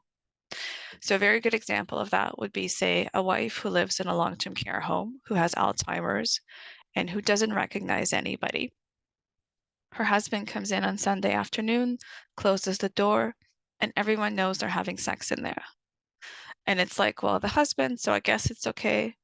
On the other hand, if it's outside the norm, so it could be anal sex, gay sex, those activities are much more likely to be perceived as inappropriate for older people living in a long-term care home. So I think this is a very rich quote that really demonstrates very well that, that all sexual expression is often also about gender expression.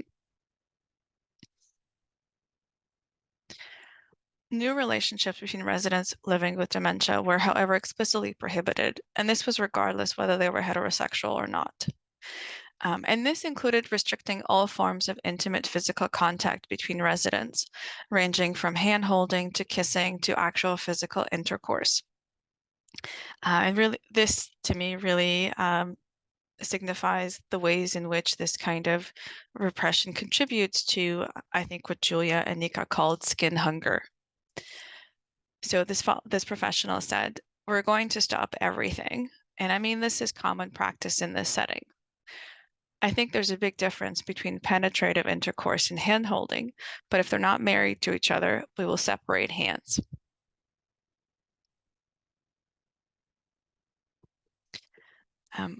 Both people living with dementia and family members agreed with professionals that intimacy and sexual expression was largely unsupported in long-term care homes.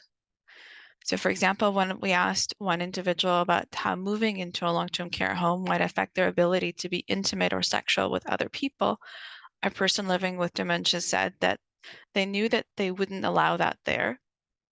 She said, "I worked in dementia care. I know it's very much tabooed, and it shouldn't be, because they still have feelings and they still need that connection."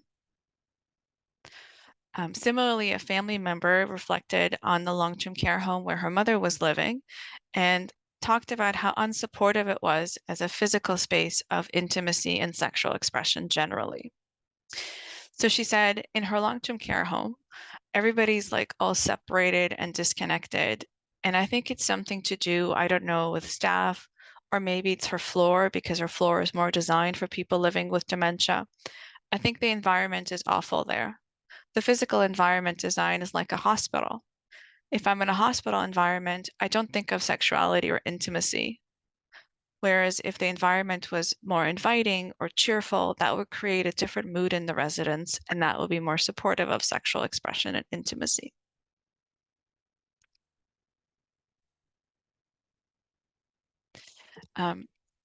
People living with dementia expressed that an ongoing challenge to experiencing intimacy and sexual expression was the cultural stigma associated with dementia.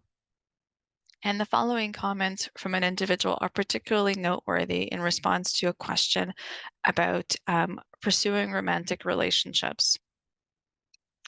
So this one participant said that, "I live alone. I'm a widow, so I'm on my own. But intimacy and sexual expression, it's still something that I think about, you know. I would like to have a companion. I would like to meet someone, but people around me discourage it. They think it's very risky, that I could get taken advantage of, and you know, it's not. I've had someone say to me, well, it's not fair to have a relationship with somebody with your diagnosis because they start to care for you and your disease progresses, and that's not fair. You shouldn't do that to anyone." So I really struggle with, you know, I'm still a human being and I'm still very much alive. And just because I have dementia doesn't mean that I still don't have that need and that desire.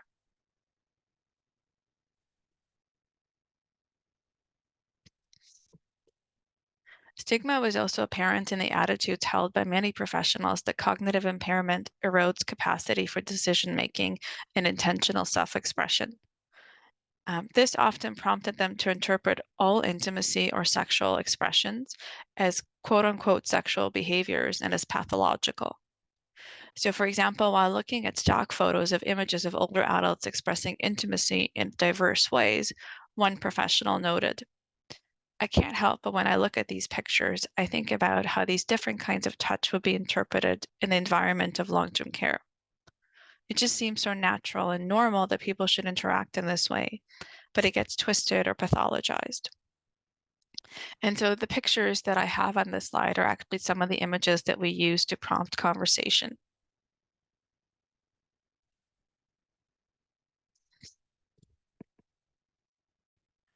As the quote on this slide shows, even residents who chose to masturbate in the privacy of their rooms were often regarded as pathological, and were seen as pathological or behaving inappropriately due to their dementia and advanced age.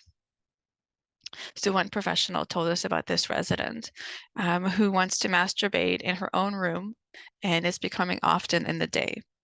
She said, "I don't know how you would define a normal frequency in masturbation, but it's almost to the point where it would keep her up at night. even though she's 75 or 80 years old. I just don't expect someone at that age will do that. And our main concern was around that this was interfering with her sleep. Like, she doesn't sleep at night at times because she's doing it, and sometimes she doesn't want to eat because she's doing it. So that's the problem. And she said, we're looking at medications for how to dampen her sex drive, because we worry that people are grumpy or irritable if they're more uncooperative with the care that the nurses and the staff provide.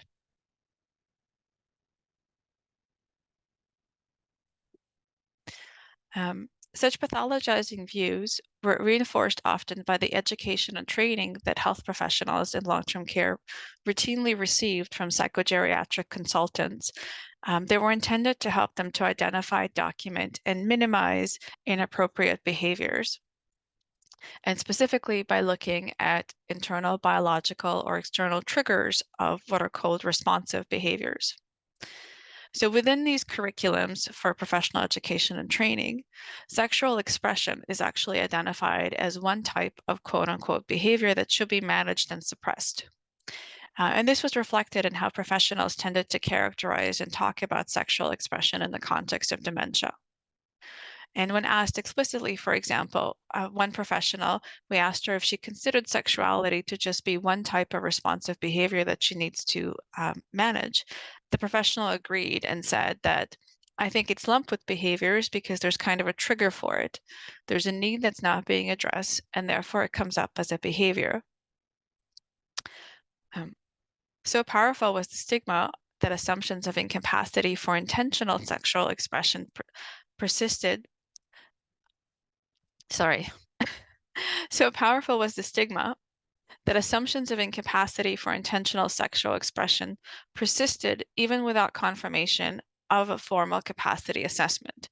So individuals just assumed that a person was incapable of intentional sexual expression. And professionals tended to routinely interfere with sexual expression and intimacy of residents because they judged them to be non-consensual because of the lack of capacity.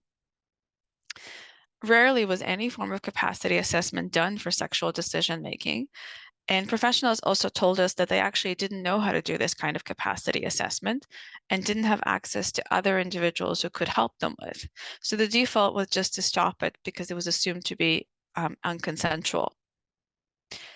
This stigma associated with dementia and this assumption that all intentional expression was actually unintentional was exacerbated by more broader ageism and erotophobia. And this was reflected in professionals' general discomfort with aging sexuality, including the sexuality of their parents or older people in general. And as an example, this is what one professional told us. So he said, never mind the stigma of dementia, there's also just a simple stigma of being old. And I'll confess that for most of my life, the thought of my parents having sex was something that I was never going to want to contemplate, let alone to have a conversation with them. This is something that came up often in conversations about sex and aging as part of the interviews and focus groups. And it was a bit surprising to us as well how quickly people jumped to these kind of remarks.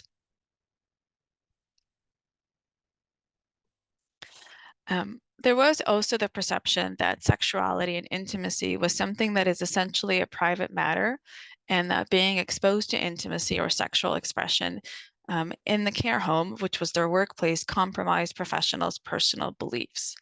And I think this was also nicely talked about by Sarah's presentation, the ways in which a person, if they're disabled, their sexuality is no longer a private matter, and yet in the context of an institution, it becomes both private and public.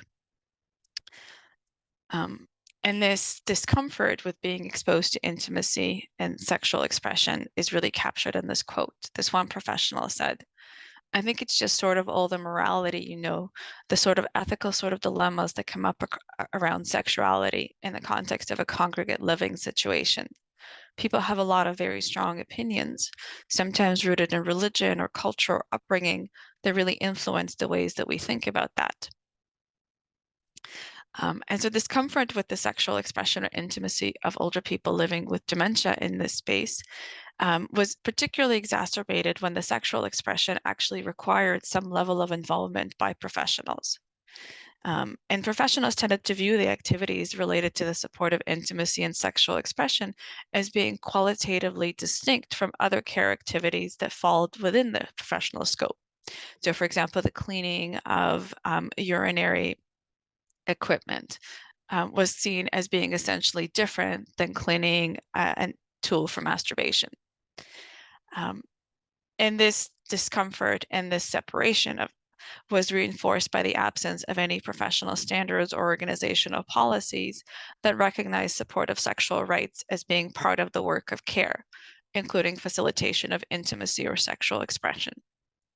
And so participants' personal discomfort regarding explicit support of intimacy or sexual expression was reinforced by this absence of these standards and professional training, as well as by their acute anxiety regarding the potential negative reactions they would face by family members if they didn't restrict sexual expression and intimacy.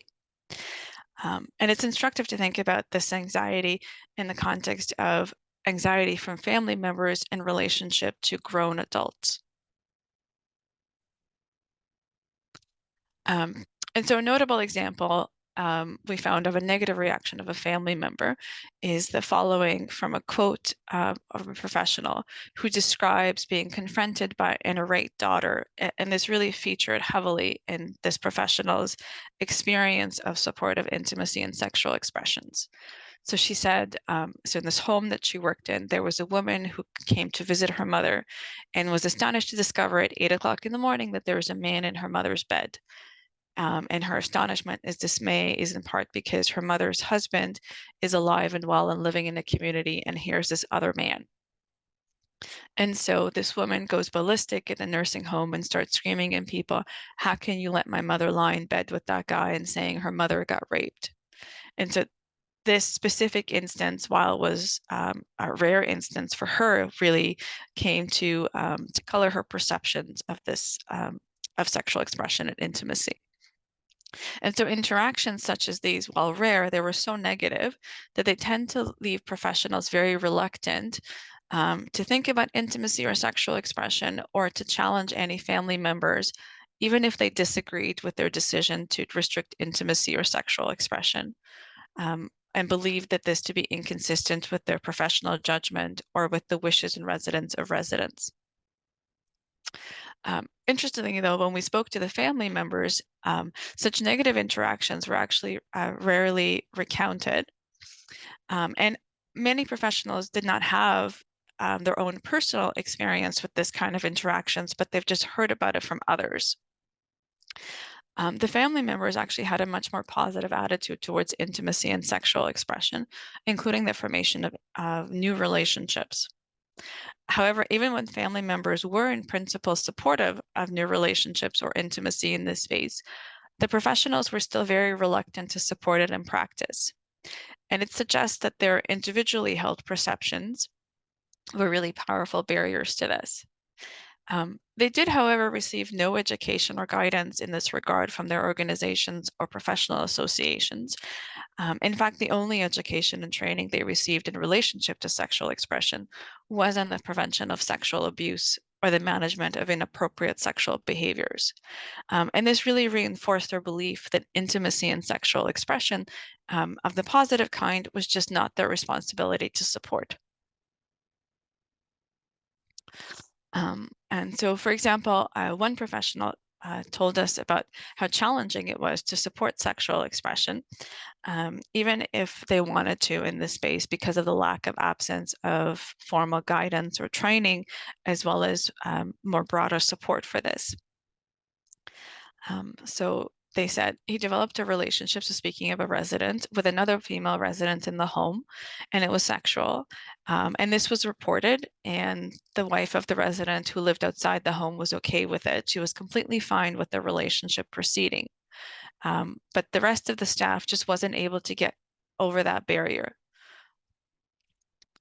So they were constantly trying to redirect the resident away from the female resident and interrupting their intimate moments together and reminding him that he had a wife and that this wasn't his wife.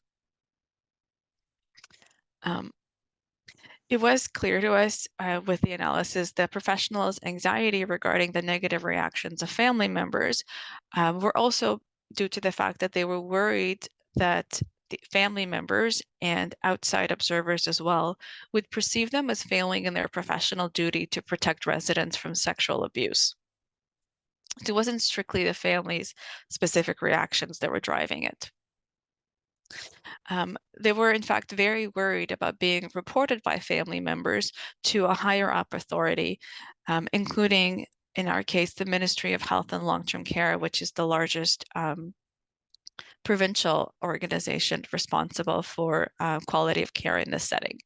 And they were really worried about the consequences of being held in breach of professional standards and legislations that emphasizes that the primary obligations of health professionals in this institutional setting is to safeguard residents. So as one of them said, I think we're all primarily concerned about whether we're meeting our responsibilities in caring for our residents and maybe in terms of the legalities of it. So what are the risks legally for us as an organization or as an individual care professionals? Because I mean, there are high profile legal cases around sexuality and dementia, and you assume it would never get to that, but there's always that possibility, and no one wants to be in that situation.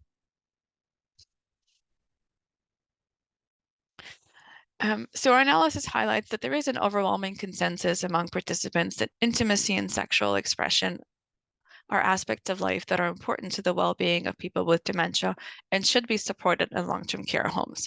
And this is probably the first finding that was very surprising to us. We expected that there wouldn't be this kind of consensus, given that we knew going in that sexual expression and intimacy is largely unsupported.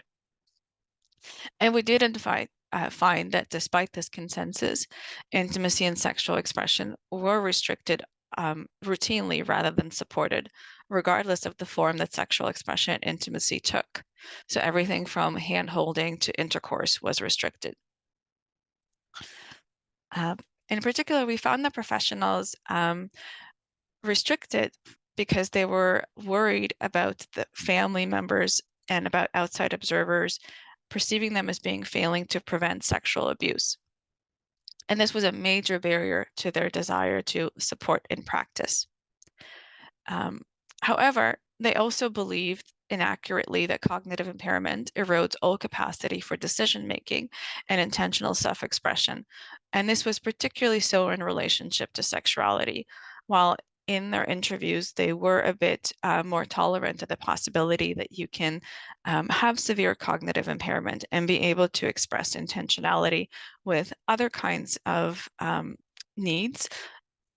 That wasn't the case in relationship to sexual expression. So their individual beliefs and practices offer really only a partial explanation for the restriction of intimacy and sexual expression. And we found that their individual practices and beliefs are very much tied to broader macro level factors in this space. And specifically, the most significant of these was the broad cultural imaginary associated with dementia. So the collective representation that people living with dementia are incapable of purposeful and meaningful communication and the pursuit of life-enhancing relationships and activities. This featured very much in their explanations and descriptions of dementia and of sexual expression in the context of dementia. They also received professional education that reinforced these negative stereotypes and beliefs and prompted them to restrict sexual expression in an effort to protect residents from harms. So while protection of residents who may be vulnerable is a laudable goal, in doing so, professionals denied people living with dementia at the end of their life the dignity of risk, and they actually held them to a higher standard of sexual decision-making than people without cognitive disabilities. Thank you very much for listening. I'm happy to take any questions, and if you're interested as well, what I presented today was actually been published already in the journal Dementia.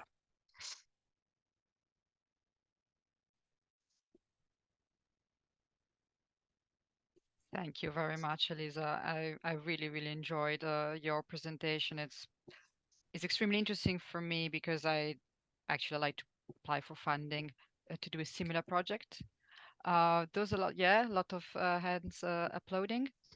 I'd like to inform you that because of my having used too much time before, we're gonna bite into the lunch break. Yeah, so we're gonna end at 12:45. The good news is that the last session is not gonna be 1 hour and a half because you only have one presenter. Yeah, so apologies again. Any question for Alisa? Also by the other presenters. I don't know, Nika, Giulia, because there is a lot here. Yeah. We have one from Mara. Mara, are you going to ask it or? Yeah, can you hear me? Yep. Yeah. Okay, sorry, I can't. I'm at the office and we don't have video, so I'm sorry. But thank you so much for both presentations. They have been really interesting. And I wanted to ask to Elsa something about the medication, because I was struck by that quote in which one was saying we were looking for medication, to lower the sex drive. And in the previous presentation, there was also a mention of medication that actually was doing the opposite thing, like people with chronic illness or disability take medication, and one of the sides of it, one of the effects of it is having lower sex drive. So I'm really struck by this general use of medication and how medication can actually influence the way sexuality is lived, experienced, and also performed. So I wondered if you had something more to say about that, the role of medication and how it came up also in the discourses by professionals that you encountered. Thank you. Thank you for your question. That's interesting. So medication rarely came up as an issue, other than this one example where medication was kind of something that was intentionally sought as a way to dampen sexual expression. The professionals weren't concerned with medication dampening sexual expression generally, like the medication that people were taking, although that is a common side effect of things like antidepressants that lots of people in long-term care take. So they weren't concerned if it was like dampening it too much, as far as I think as they were concerned, the less sexual expression in this space, the better it is for them in terms of kind of the management of the residents. But there was, when we asked them, like, what do you know about sexual expression and dementia? Several people talked about the very, very rare occurrences of a hypersexual expression that can happen in the context of some medications. But there's so much stigma and so much misunderstanding in this space that often there's really a lack of understanding of what quote unquote normal sexual expression looks like. So this idea that any sexual expression in the context of dementia automatically is perceived as abnormal and as too much as a result. Yeah, so I hope that answers your question. Yeah, thank you. Yeah, very good points. Sarah, do you want to ask your question? Thank you. Yeah, thank you. Yeah, great presentation, and I really applaud you in working in this, really complex area, I think, really tricky area. And I was interested in what you said about the belief systems of staff sometimes being sort of under pressure with what they were kind of being expected to address in the care homes. I found this too in hospices, for example, where staff objected to kind of any aspect of what the young person might have been asking for, and it could have been just simply any kind of acknowledgement of a sexual life or desire, or it could have been something around that the young person wasn't heterosexual and that was an issue, or the young person or the young adult wasn't married and that was an issue from either a religious or a moral or a cultural perspective. So when we were working in this area and we sort of were working with organizations and also practitioners, and we were developing some training around this. I just wanted practitioners to be told, you have to deal with this, you know, and you can't not deal with it, and you need to meet the individual, the person, the patient, the client, whatever it is, you know, where they're at, without kind of your own personal beliefs. But that's not how it was dealt with in the end. It was dealt with through what I call like a conscientious objection type of, in the way that you maybe deal with abortion, that you don't have to deal with it if you, from a religious or cultural perspective, you object to abortion in principle. You don't have to deal with that in your work practice. Have you come across anything like that in the way it's dealt with, or is it different? I have. Thank you for your question. I will also say that when we first started doing this research, your work on facilitated sex was pretty much the only thing in this space. That was very helpful for us in starting to think about it. So yes, this was kind of an ongoing issue in this space, in the sense that my other work in this area focused on sexual harassment. And so it's like the two polar opposites of this, and trying to figure out this like unruly mess in the middle, to use Giulia's words.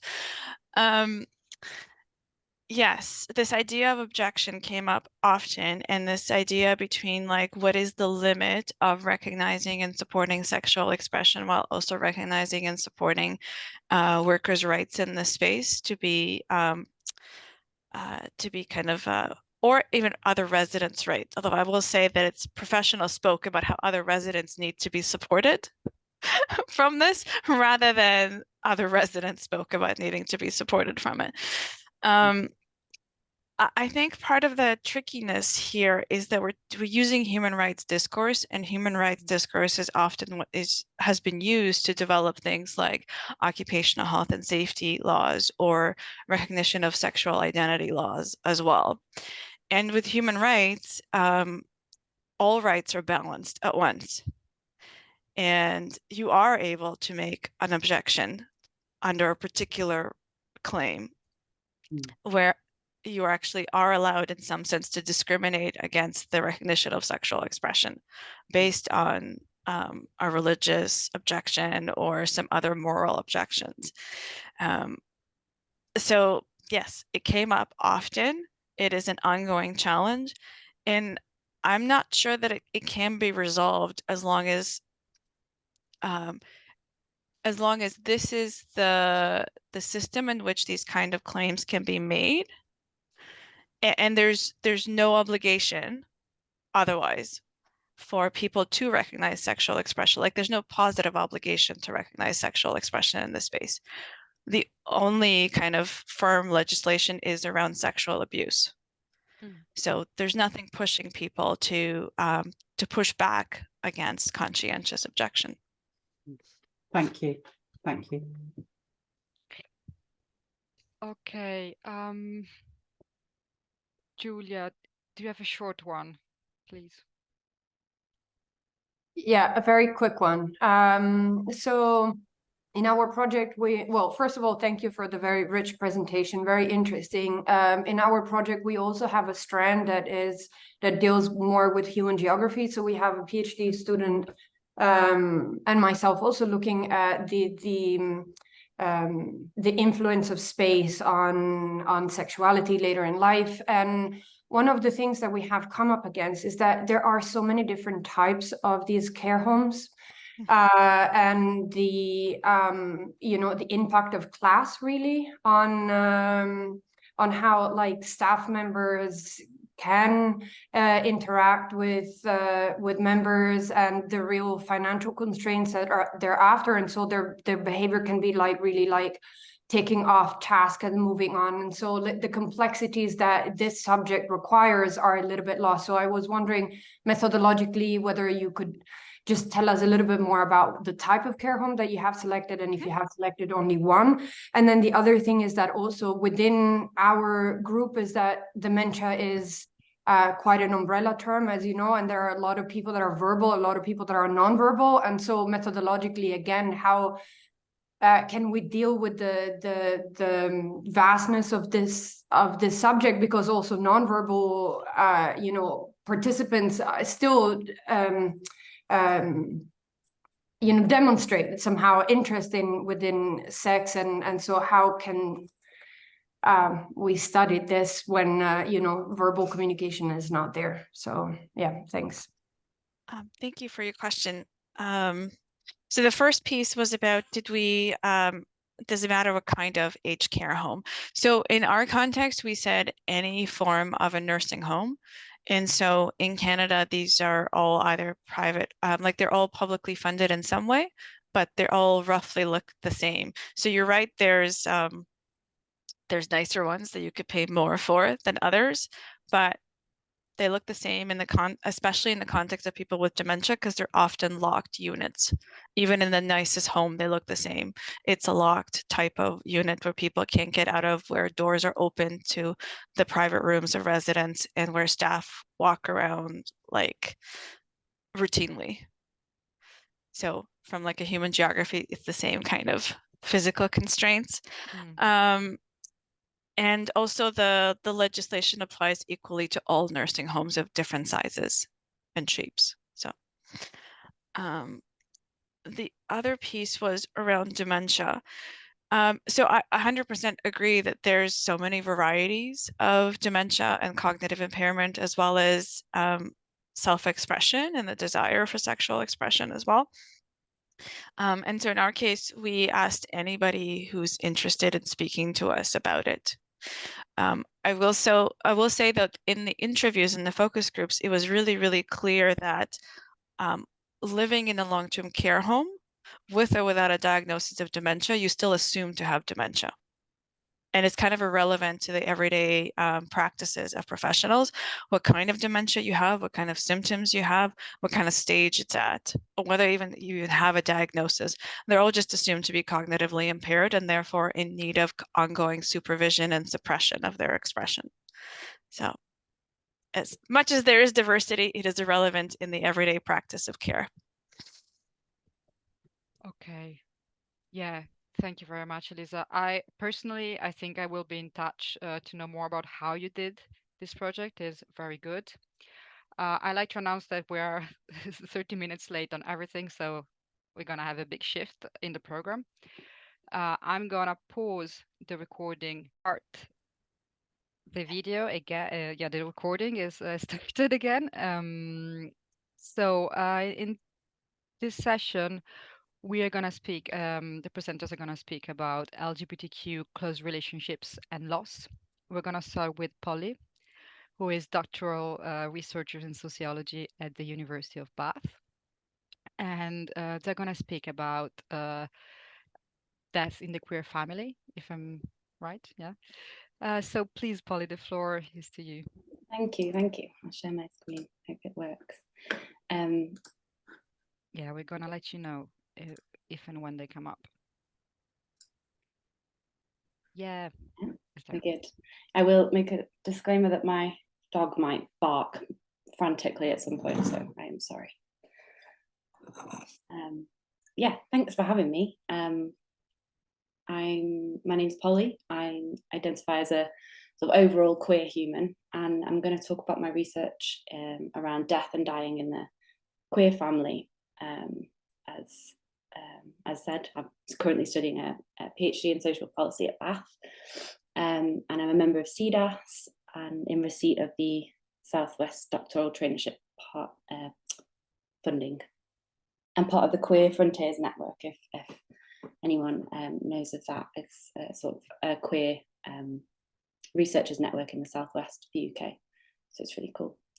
I just want to quickly say that if anyone is distressed because I was talking about kind of lived experience stuff, then please do step away from your screens and feel free to give me an email if you need any support related to anything that we discuss today. So I come at my research from lived experience, not only of being queer, but also of being part of an incredible built and blood family, and also for caring for my late partner, Jules, during end of life and that, yeah, my experience as a queer griever, as I call it. Jules is pictured in the centre of this painting here, which is of some members of our chosen family. And this is her last birthday. She was diagnosed with ovarian cancer and died the following May from this, when this was taken in May 2020. So just an overview of what I'll cover. It's an introduction, that's kind of what we've done. And then I'm going to talk about the MSc study that brought me to this, which was experience of partner loss in queer community. And then a proposed paper that I'm working on at the moment with one of the findings from that, and the current projects that I'm working on with my PhD, and then hopefully some time for questions. So first I want to kind of give an idea of a possible definition for queer. This is something that we compiled, myself and the participants of my MSc study together, which was like sort of, we did some reading and also what it meant to them. And its importance is for them was definitely within this kind of fluidity, thinking about the as of yet undefined, and also how participants want to self-define. It's important to acknowledge that they talked about it a lot as like a verb as well, in order to queer and disrupt and alter norms. So the MSc was in psychology. I focused on the bereavement experiences of queer individuals surrounding the death of a partner. This also included grief within like palliative care stage as well. I was coming at this, as I do with all my work, from an affirmative perspective, looking at Sarah Ahmed's queer phenomenology and advances in attachment theory, which I'll talk about later. And I think the important thing about affirmative research in queer community is not to continue to prop up like heteronorms of research by comparing experience, like queer experience, to straight. So to do so kind of often I feel it others ourselves and reinforces like the status as like diverging from norms. And a lot of this comparison is made negatively. So obviously as services are catered to heteronormativity, there is going to be iniquity.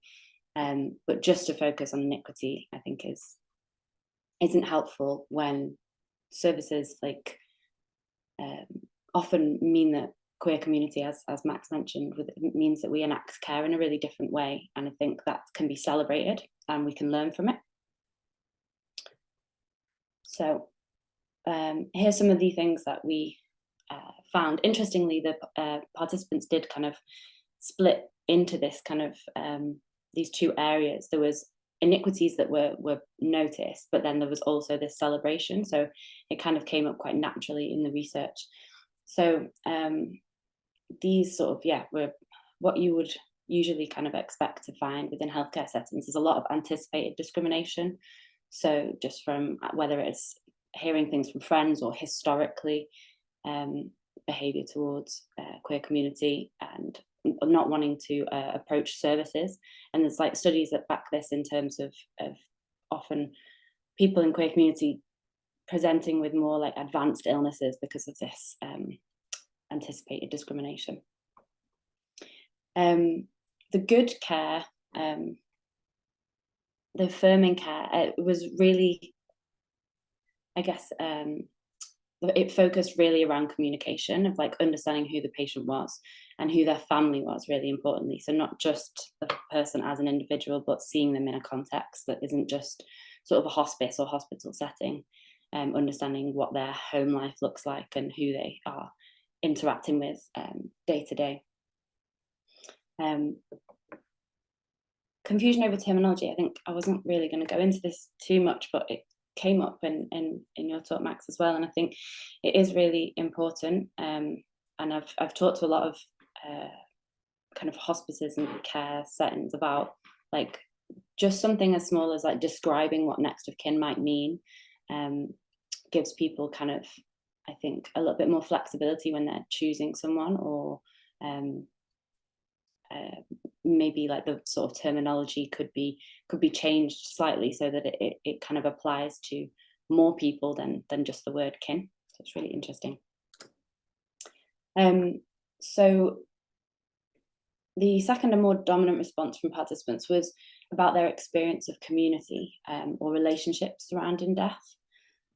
Inherited friendships came up quite a lot, and they were often made with the deceased's friends or family, and really importantly, ex-partners played a huge role in this. So the deceased's ex-partners were like building relationships with the current partner, and it was really seems to be really important for understanding like the nuances of grief, sort of grieving someone that you had loved in us or known in a very particular way, so like sexually, romantically.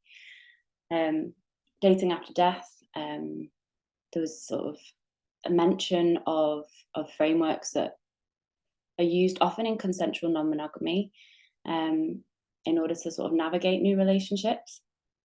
So they described their ongoing relationships, so like continued bonds with the deceased whilst exploring new relationships, and this was often termed in this sort of way of having multiple partners.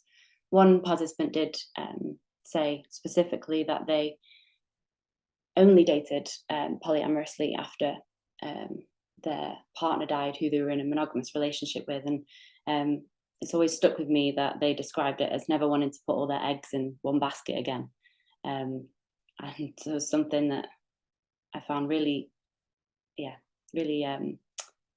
touching about that, I guess. But the real sense of how grief and their loved ones were fully a part of their approach in romantic love after. And lastly, there's informal networks of care. So this is kind of what we touched on. When there are those iniquities, this is kind of seems to be what is resulting and what is really important to celebrate.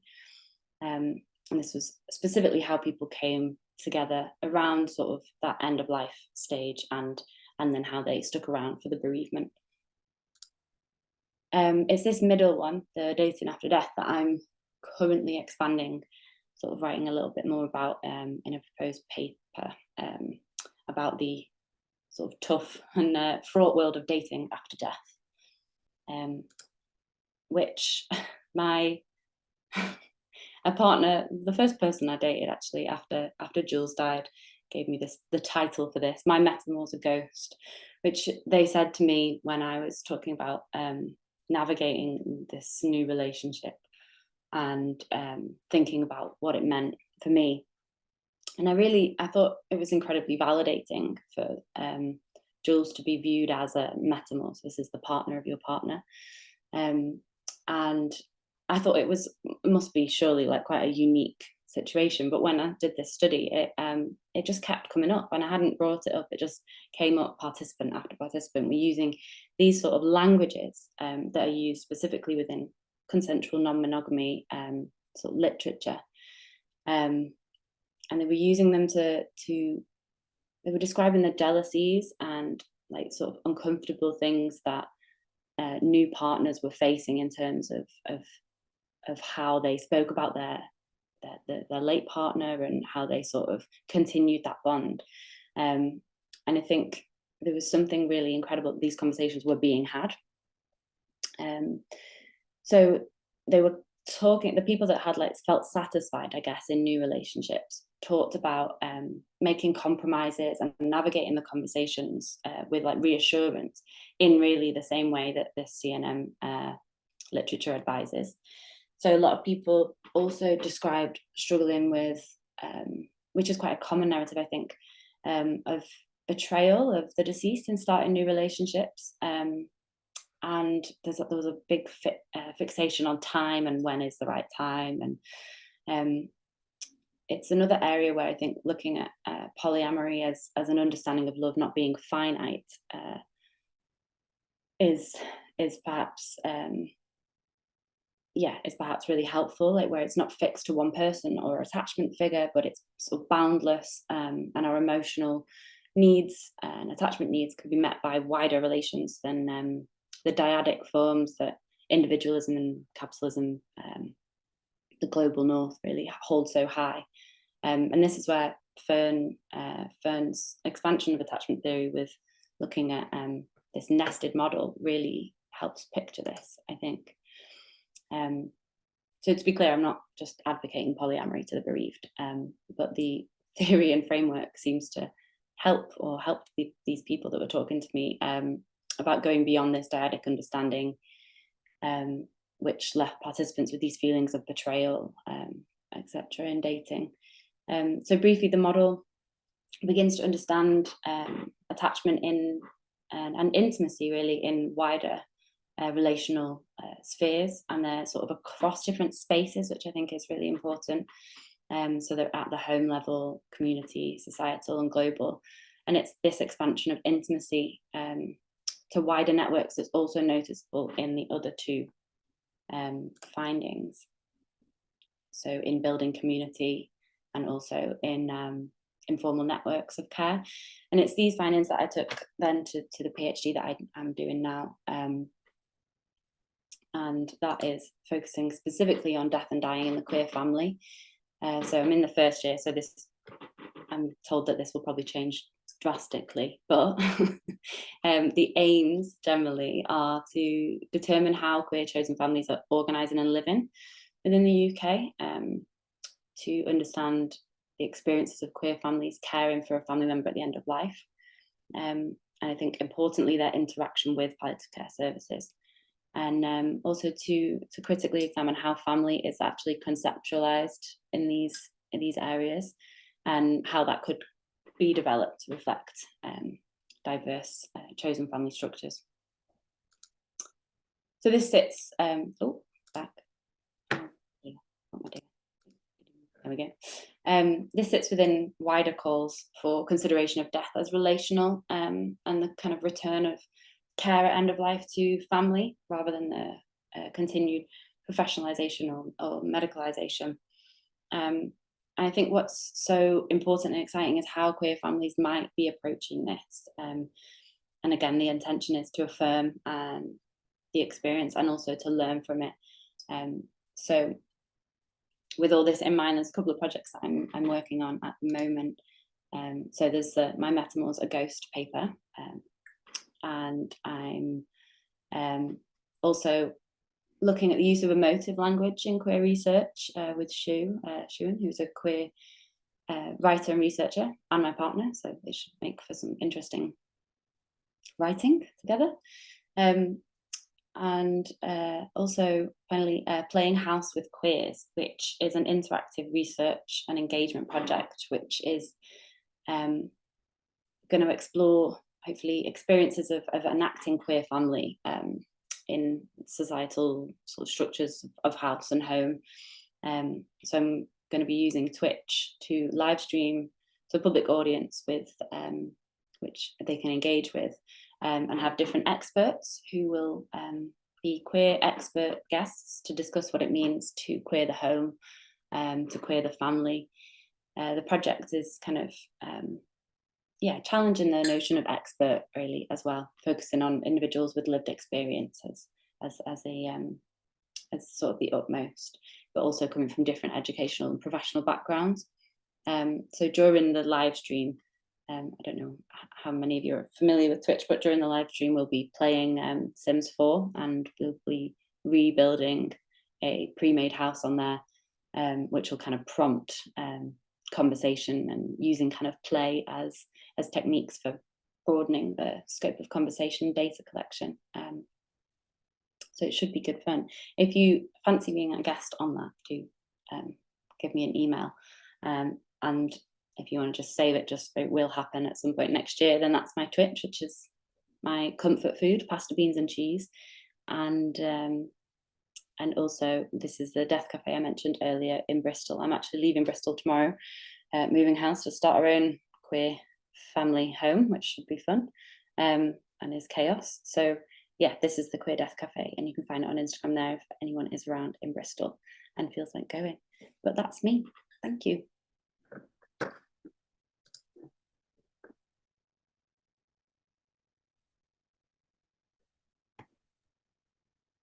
Yeah, I had a difficulty unmuting myself, but here I am.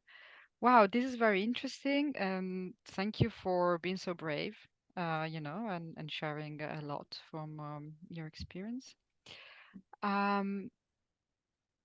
I wondered if for the ones who are not familiar with the non-monogamies, of course, we also have experts about non-monogamies and polyamory. Yeah. Christian, if you're here, if you want to ask anything or just, have a chat with Polly, we'll be happy to listen to. But yeah, what is this consensual monogamy framework? And if you could expand a little bit more about how it helps people think through bereavement differently. Yeah. Yeah, I mean, I guess like this is kind of what I'll be kind of exploring in the paper a bit more.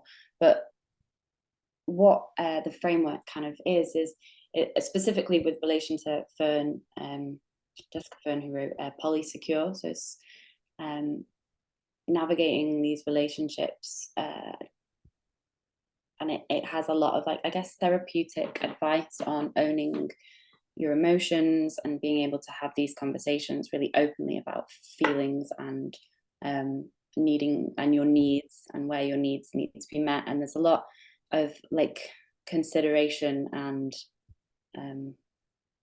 I guess like quite a lot of,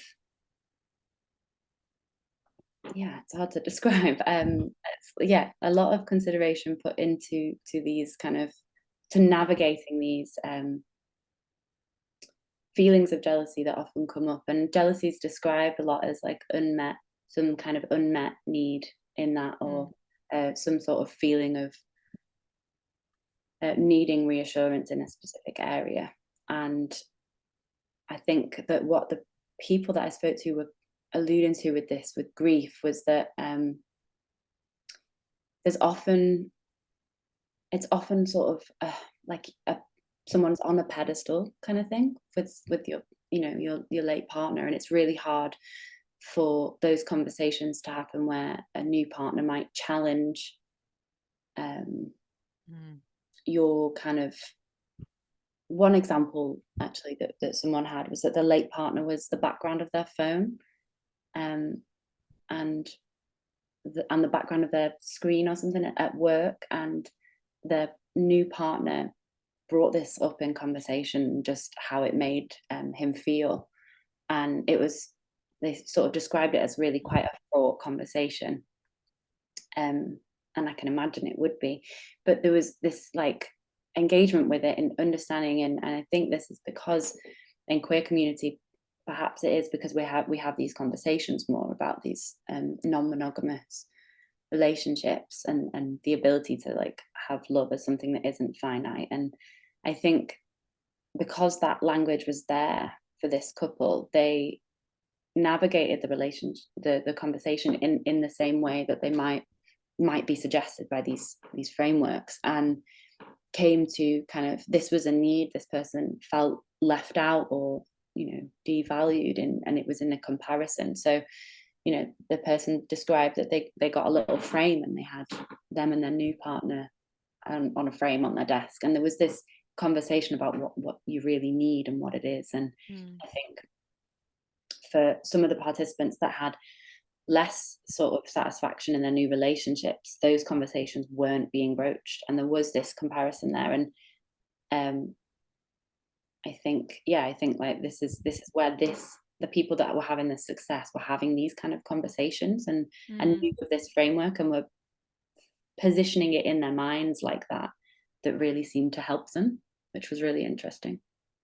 Yeah, instead of perhaps silencing it or not even feeling that they could bring it up. Not feeling. I think there's a lot of that because obviously we don't talk about death much anyway. So then trying to bring up, hi, can you stop putting posters of your dead partner everywhere, please? It's a bit awkward. Christian, please. Yeah, thank you so much, Polly, for your paper. It was really, really interesting to hear. And, I find it in particular interesting what you said about, let's say, maybe, the challenges which the continuing love for a deceased partner may mean for Yeah, for for a partner in a monogamous relationship setting, and it just, I don't know, I haven't really thought about how that, let's say, death experiences, I don't know, just show that kind of, let's say, maybe this kind of fraught nature, or the liminal or kind of limits of that monogamous framework as well. I mean, I think we're all kind of quite sort of familiar with, from personal experience, or from experiences of our friends around us, that just the relationship to ex-partners as well always challenges this, it's this thorn in the flesh of a new monogamous bond. So I think there seems to be a kind of resonance. I found that really, really interesting. And I was just I don't know, I don't have an answer about it, but I was thinking about that it touches about, let's say, normativities within monogamous frameworks, but it also touches upon normativities with regard to how a successful mourning process is represented. So I was thinking about that kind of Freudian explanation that you just basically have to let go at a certain part, and if you basically love the deceased too much, then that's also, sort of not healthy, and so on. So there, it's interesting to unpack a lot of normative ideas. Anyways. Yeah, thank you. Yeah. And I read a lot of your things while I wrote this, so it's great. Yeah. Yeah, I imagine so. Okay, do we have any? Max, please. Is that a hand? A real? That's what I had. I couldn't find the button. Thanks so much, Paula, for your really beautiful presentation. I also thought it was really beautiful, the painting that you showed at the beginning. So thank you for that, and for sharing your own story. And I'm also just curious if and in what way you are incorporating your own experiences in your research. Yeah, this is it's tricky. At the Queer Frontiers conference recently, someone spoke about sort of autobiographical kind of things in terms of that, and I think it will play a part, because I think that is a lot within queer research, that something that I had with my participants was this like trust to have this conversation because of my experience, and I think that was like a really valuable thing for them. So I think it's definitely going to be incorporated somehow. I'm not at the methods conversation with my supervisor yet, but I am being hurried towards it, so stay tuned probably for that one. But like I think definitely I actually, the methodology kind of thing that I really want to do is to be able to talk with families around the dinner table is kind of my idea, really, and to sort of, so it is very much of being embedded in it with them. So I think it's a conversation is going to be had rather than an interview, and I think that can't then be one-sided. So I think there's definitely going to be a give and a take, for sure. Thank you. Yeah, I'm curious to follow your work. Thank you. Yeah. I also think it's just so difficult, because words in, I don't know in your academic tradition, but in the medical sector, definitely we're trained to sort of write ourselves out of the results, basically, or as if we're sort of an objective part in this whole research, but we can't be in this topic. So I think it's an ongoing challenge for me too. Yeah, definitely is. Yeah, it sounds like you might be able to use autoethnography, or ethnography of, as you said, at the dinner table. That sounds like an ethnographic setting. At the same time, I find it very nice that you're not thinking through these categories, but you're just allowing yourself to do what you want and use sims and just go. Because yeah, there might be a little bit of risk with that in terms of academic currency, but also probably is one of the moments you have the most freedom with it. So use it. you know. Yeah. Thank you. Do we have any other questions? No, okay. So now we are moving to Svetlana Nedvedova. Yeah. She's a doctoral researcher in sociology at Masaryk University in Brno, Czech Republic. And she's gonna present today about disenfranchised grief in older LGBTQ people. Thank you, Svetlana. The floor is yours. The floor is yours. Okay, so let me just share my screen real quickly.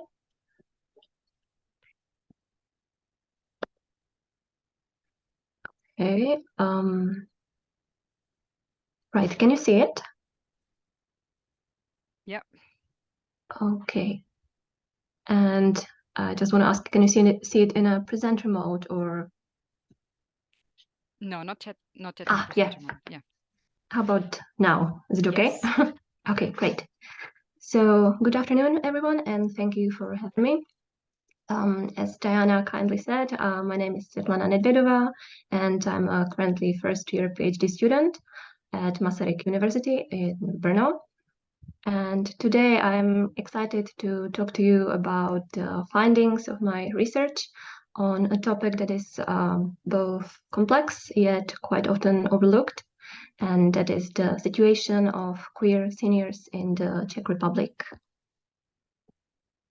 So to start, first of all, I would like to disclaim that this presentation is still a work in progress, as it is in fact a part of my PhD research. And the results I will be sharing with you today are the results of my preliminary research that focused on the interplay of grief, sexuality, and aging in the context of the very secular post-socialist Czech Republic, where the issue and topic of death, dying, and especially LGBTQ+ death, dying, and bereavement is still very much a taboo topic. So I think that we can all agree that loss is an inherent part of the human experience, and that grieving, be it for a spouse or for a family member, a pet even, adds a layer of complexity to an already arduous process. However, it should also be noted that grief is a culturally mediated experience that is profoundly influenced by societal norms and controls. And these norms, for example, tell us how long we should grieve, with what intensity we should grieve, even for whom is it okay to grieve.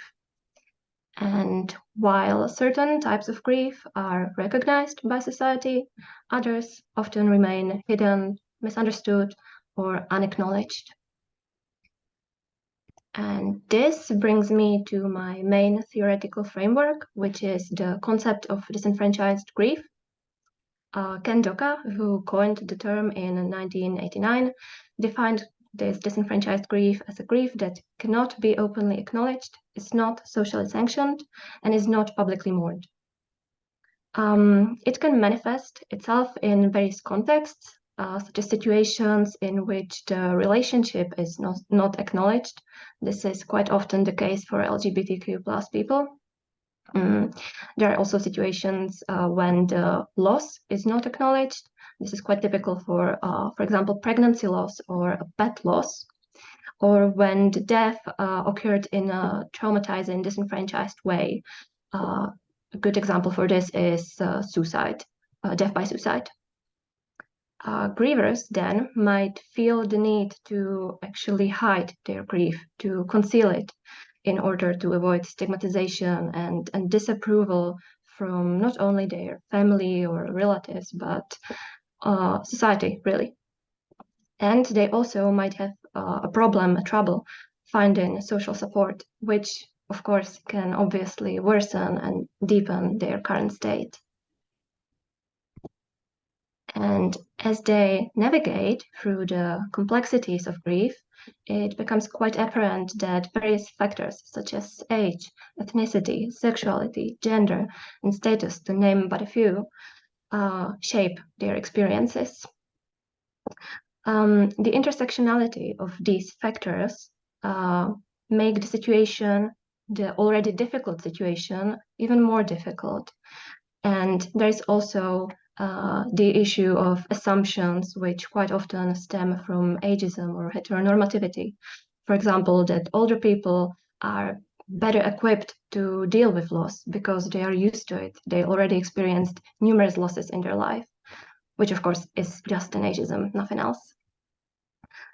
A previous study done by a brilliant scholar, Dr. Hasmanova Marhankova, it was done in the Czech Republic, actually uncovered this paradox within LGBTQ plus senior population, because while queer individuals are frequently reduced to their sexuality, seniors, on the other hand, are often perceived as asexual.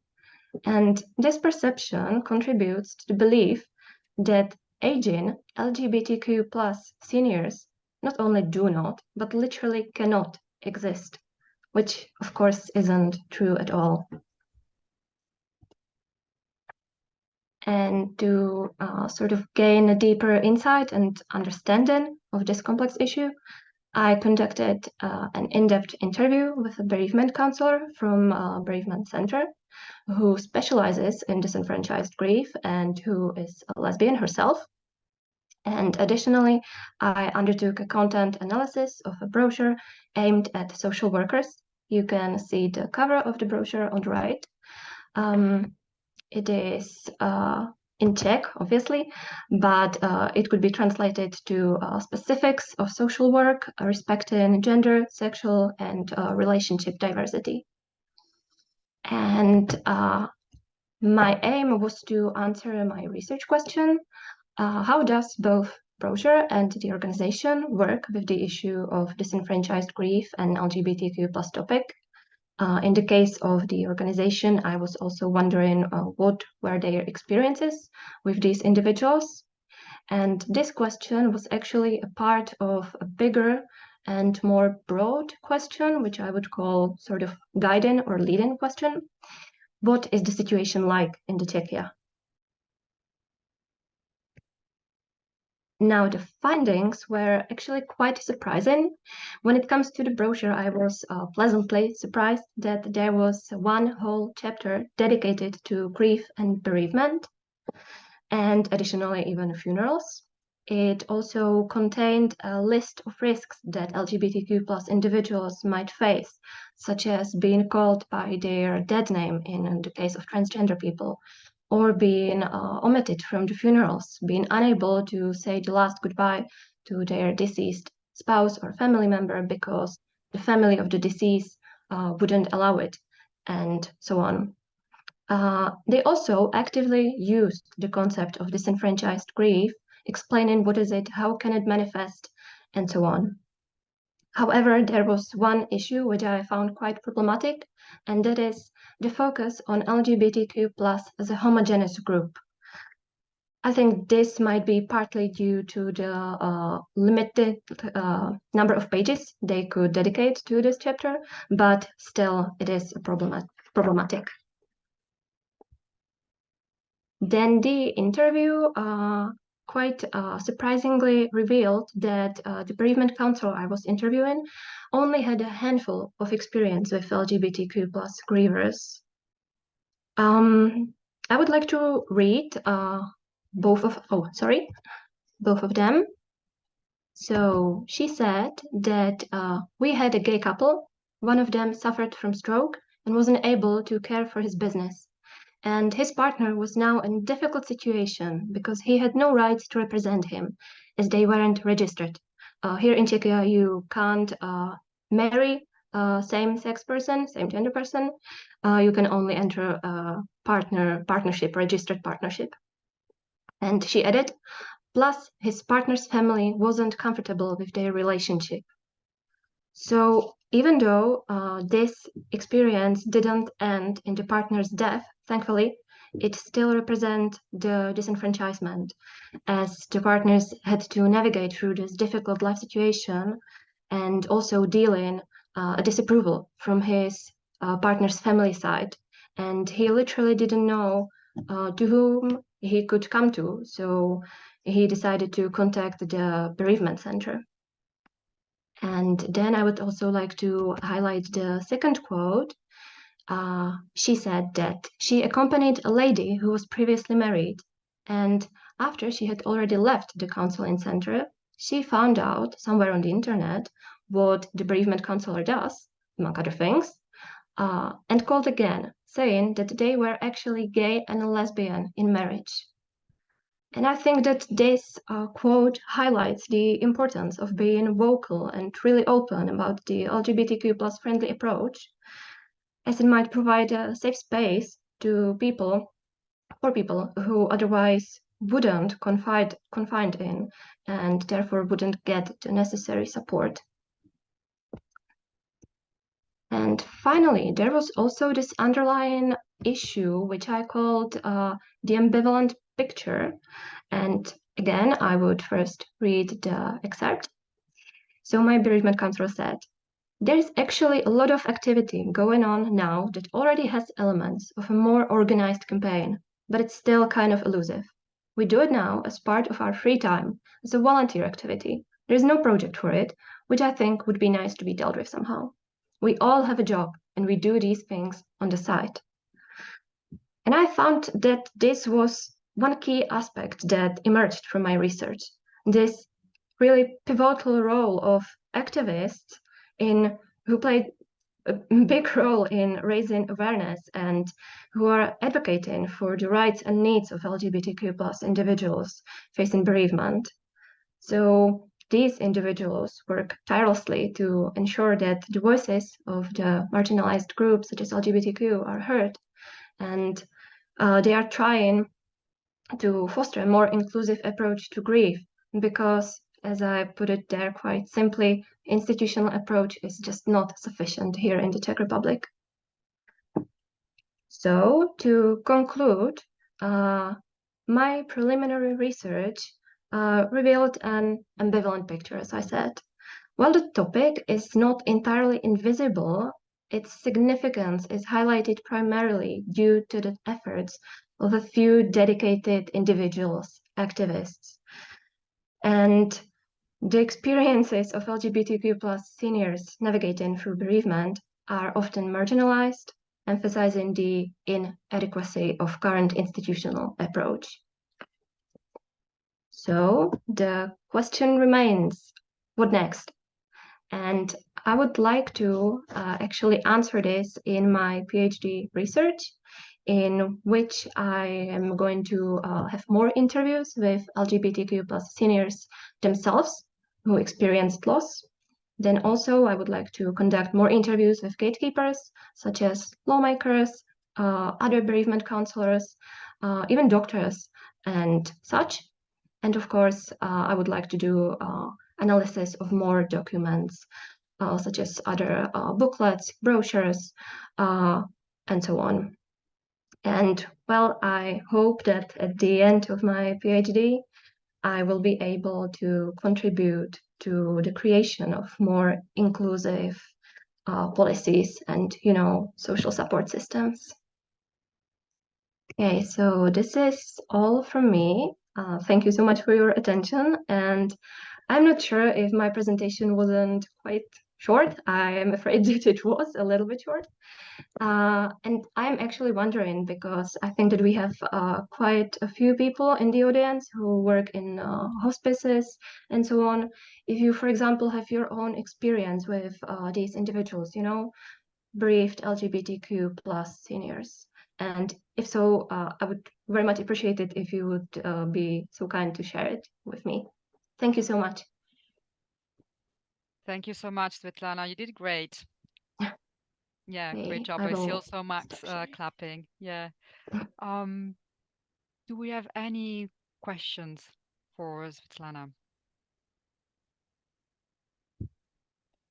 Or comments, annotations, or even suggestions? Because as I understand, you are in the midst of doing your field work. Yeah. Yes, So exactly. this was basically the sort of background, the literature analysis, supporting the methodology. Yeah, great. So you found large gap, in this population in need of. Definitely. In the Czech Republic, there are only really a handful of scholars who are dealing with this issue, and even then it is not this intersectionality of age, sexuality, and grief or bereavement. It is usually just age and sexuality. So yeah, I'm hoping to contribute to the field in Czechia as well. Great. Do you have any questions from our speakers, attendees? I believe that Max is Max, sorry. To sorry, I cannot find this button that I can like raise my hand. Max. No, it's just me. I feel like a boomer. Thank you so much, Svetlana, for this really interesting presentation. I'm so happy you're doing this research. There's a way, in general, like internationally, there's way too little research on, older LGBTQ plus people in general, but especially in this topic. So I'm really happy that you're doing this. I'm very curious about if you have ideas because you told us that you're going to interview bereaved older LGBTQ plus people. How are you going to find them? Yeah, that is a great question, because it is also something that I'm really struggling with right now. I was trying to contact or really find those people from September, and it is really, really difficult. I'm trying to contact gatekeepers such as bereavement counselors. We have this association of bereavement counselors in the Czech Republic, and we also have sort of website that should list all the counselors who are LGBTQ plus friendly. So I contacted them, and well, so far their response have been such as, yeah, this is an important issue. We are so happy you are doing it. So almost as you said, but we don't have experience with those people, or we lost contact for them. They have been there like in few years ago, and we literally don't know how to find them anymore, how to contact them. So it is quite difficult. And I'm already trying to contact close people in my life who identify as gay. And I'm actually having an interview with my with my teacher from grammar school next week. So I'm hoping that he would be able to, be a gatekeeper, maybe. But it is quite difficult. Was thinking go ahead, Diana. No, senior dating sites. Are there any where they might be using them? You might be able to be on the site and advertising your profile as being a researcher, of course, and then perhaps being approached. Max, what was your suggestion? I wondered. Because I have no idea about the way the community organizes where you're from, but it seems to me that you need an in the community somehow to be able to get some snowball recruitment happening. So I don't know if you can figure out if there's maybe organized meeting groups of older queer people, maybe even virtually, some Facebook groups. Yes, I actually got this idea from your presentation, which was brilliant, of course. I remember that my friend told me about this LGBTQ plus cafe, and that it might be happening. There was some canceling of it because of the COVID, but now it should be active again. So I will definitely write them or contact them and try to, just come to the meeting and tell the audience about my research and hope for the best. So thank you. It seems also that you will have to do a lot of work to make yourself known in that community and to make people feel safe with you, and that definitely. you will be. So I really admire that you're doing this as a doctoral student, because it's also a risky project in that sense. It is. It Yeah. is. I'm very aware of that, but I think that this is such an important issue that I shouldn't be discouraged by it, at first at least. And it could also be an interesting like finding in itself, right? So maybe it's also a good idea to just like write down your own reflections of having to go through the struggles of recruitment, because that could be its own finding, right?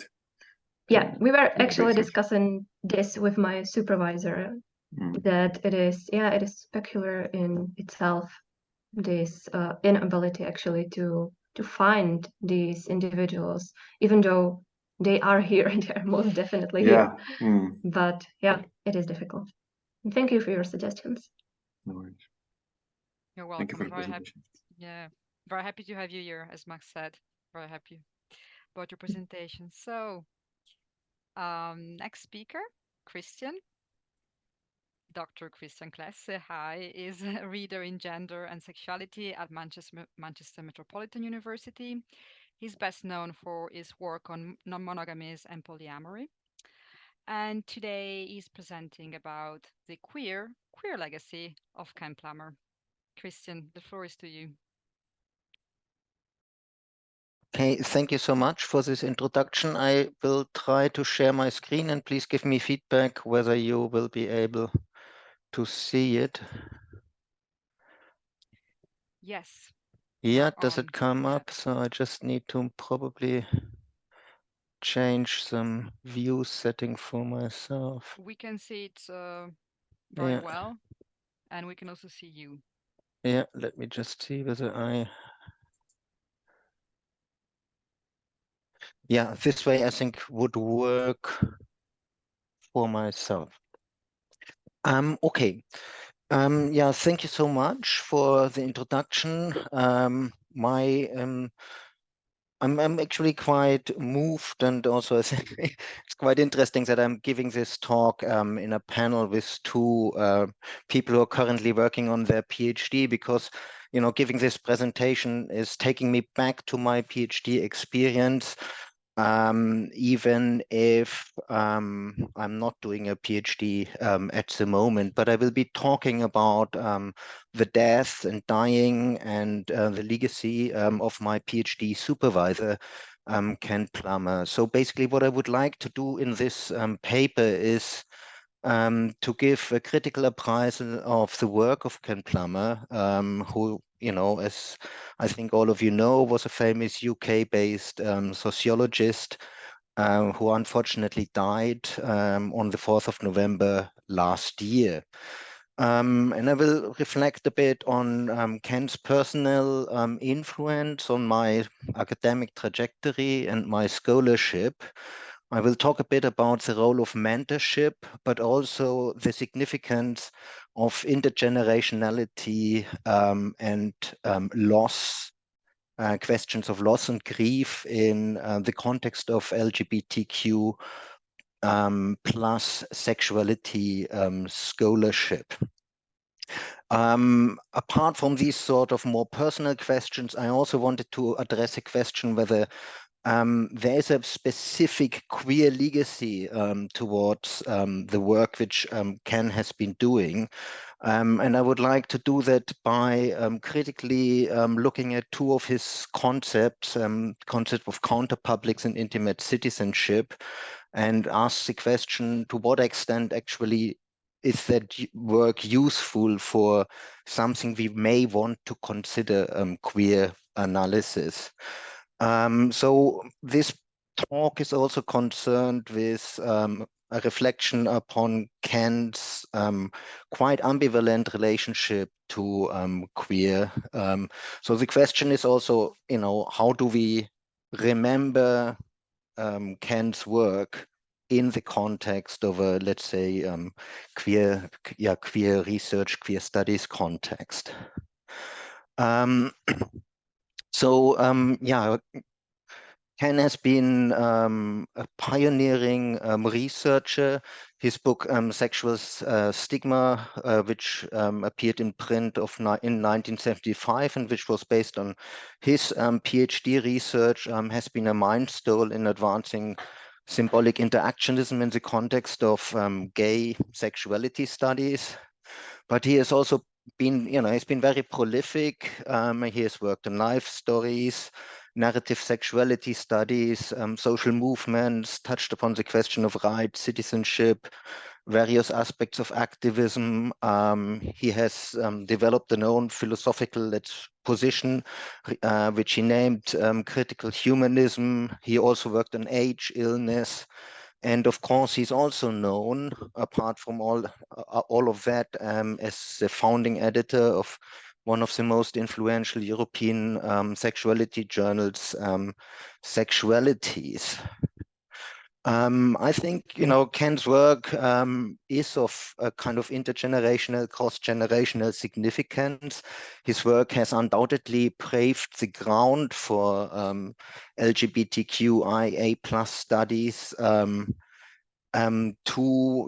to gain ground in the context of a pervasive heterosexism in higher education and the rest of society in the UK and in other, European societies.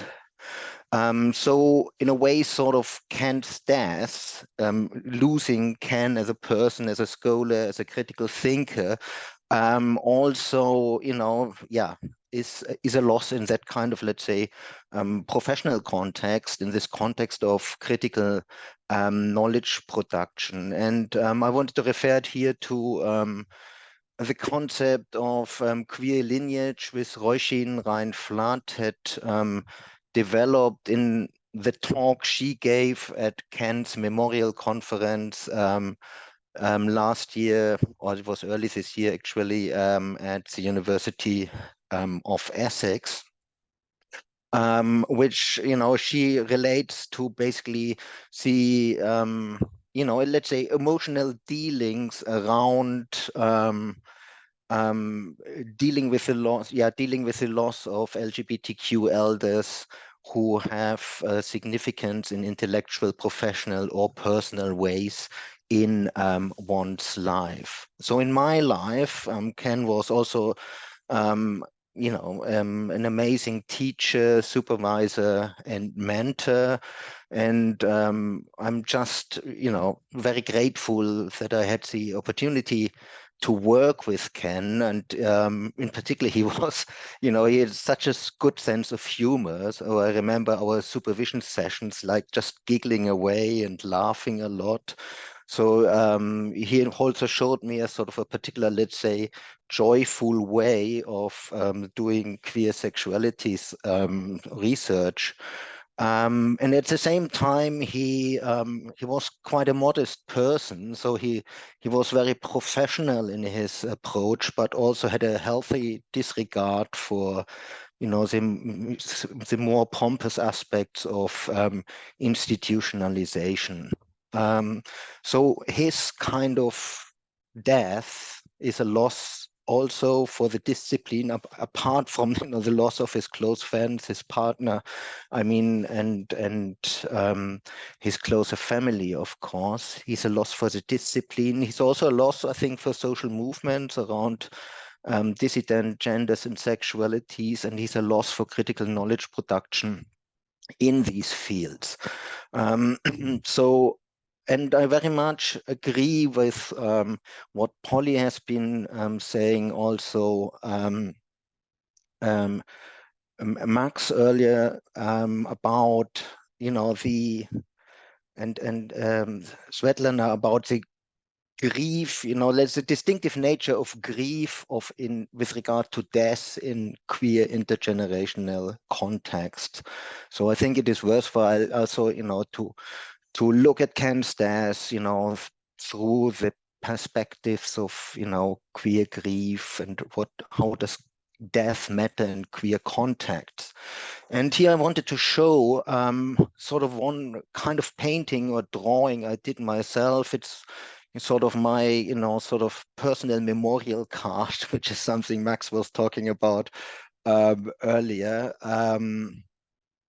It is basically an image I drew when I learned about Kant's death, and you may see in the background here, it's an image of Ken, a cartoon picture of Ken against the backdrop of queer history. So queer history with Ken glad to be gay and referring to his gay liberation front involvement, and so on. So some other kind of political, references to, I don't know, sad music or partying type of music, and so on. When I drew this image, or after I had drawn it, I immediately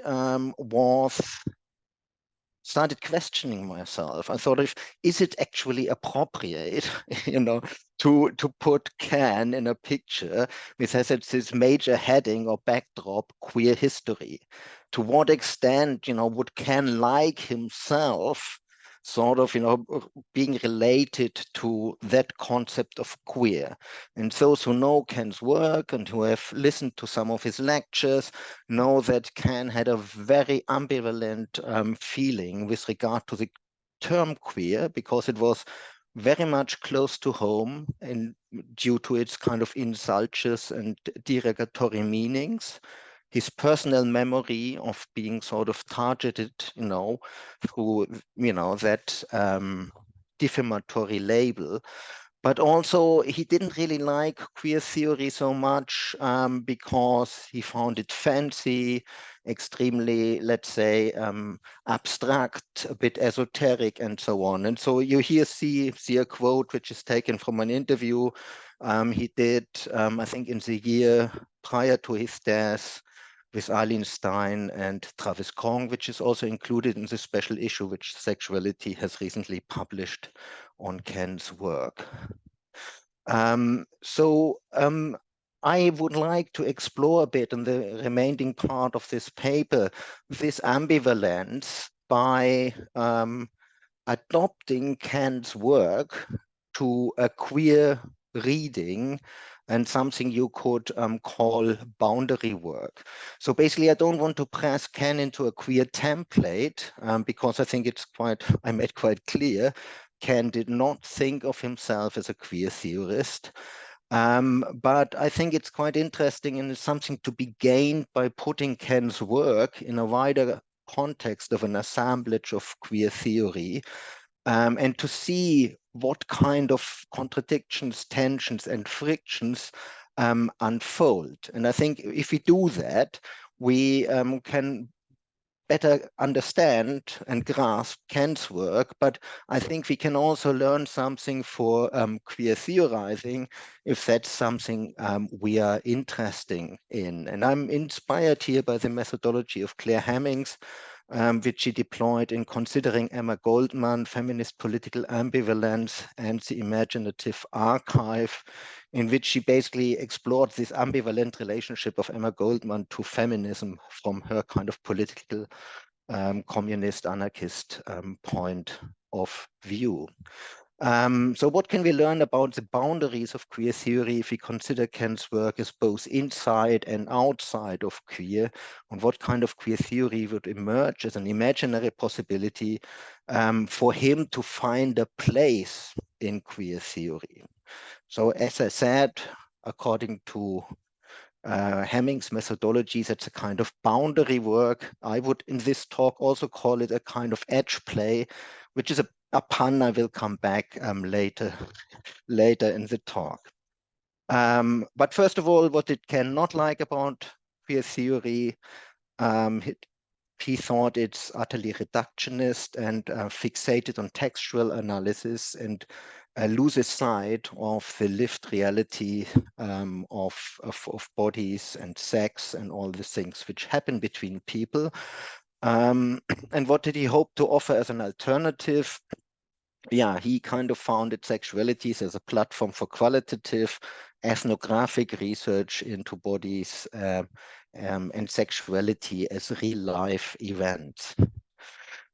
So in order to tease out, the queer limits and queer potentials of Ken's work, I wanted to look at the concept of counterpublics, which is a concept which personally I found very interesting when I was doing my PhD on consensual non-monogamy and the question of promiscuity. So I think there are kind of different ideas about counterpublicity. So I wanted to read Ken's book, Intimate Citizenship, alongside Michael Warner's book on publics and counterpublics. And I find it kind of quite interesting, for example, when you take Michael Warner, or when I took Michael Warner's book in the 1990s, early 2000s, and read it, for me that was a queer body of work. Yeah, Michael Warner had written The Trouble with Normal, very influential queer text, another influential queer text. Whereas Ken's book on sort of intimate citizenship, in which he also develops the idea of counterpublics, comes across as being sort of more, more sociological and also kind of quite liberal in some of its basic premises. So I'm kind of quite interesting is like, what actually makes particular kind of work appear to be queer and others not. And what's going on here. What is quite interesting is that Ken obviously knew the book by Michael Warner. He even asked me to review it for Sexualities. He himself reviewed it, I found out when I prepared my talk for the memorial conference. He reviewed it in the American Journal of Sociology, and quite positively as a stimulating study and an eclectic dazzler of a book and so on. But he does not cite it in his own book on intimate citizenship. So yeah. He also has a bit of a kind of critique of Michael Warner's book. He thinks it's Anglocentric. He also thinks it does underemphasize community and also the relevance of media politics for sexual citizenship. I mean, it's interesting. I just said, mentioned all my reservations to mention, to refer to Ken as a queer theorist. But if you actually read Michael Warner's Wikipedia page, the review I'm just talking about is also mentioned, and Ken Plummer is there referred to as a fellow queer theorist. So there's obviously space for conversations to be had. Okay, so let me go on. What does Michael Warner say about counterpublics? So basically, Michael Warner offers the idea of a counterpublics as a critique of the work of Habermas on the public sphere, which he, thinks is just wedded to an old-fashioned Enlightenment rationality, which sees the public sphere as an effect of modernity, nation state, and the market. For Michael Warner, counterpublics are something which happens if people come together to challenge this kind of rationalistic heteronormative mainstream public sphere. Counterpublics, according to Warner, are elusive, unpredictable, unfamiliar, in flux. So he says publics are queer creatures. You cannot point to them, you can count them out or look them in the eye. And what is kind of quite, let's say, key to Michael Warner's idea of the counterpublic is that a counterpublicity is always established by the interaction of strangers. It is basically people we do not know. A public goes always beyond the face-to-face. And this kind of, stranger sociality allows Michael Warner then also to talk about, questions of, let's say, anonymous public sex cultures within gay male or queer kind of communities. So basically for Michael Warner, the idea of the counterpublics gives him a chance to think about sociality beyond the idea of nationhood, kinship, race, religion, but also, ideas, heteronormative ideas of the family and the couple, and so on.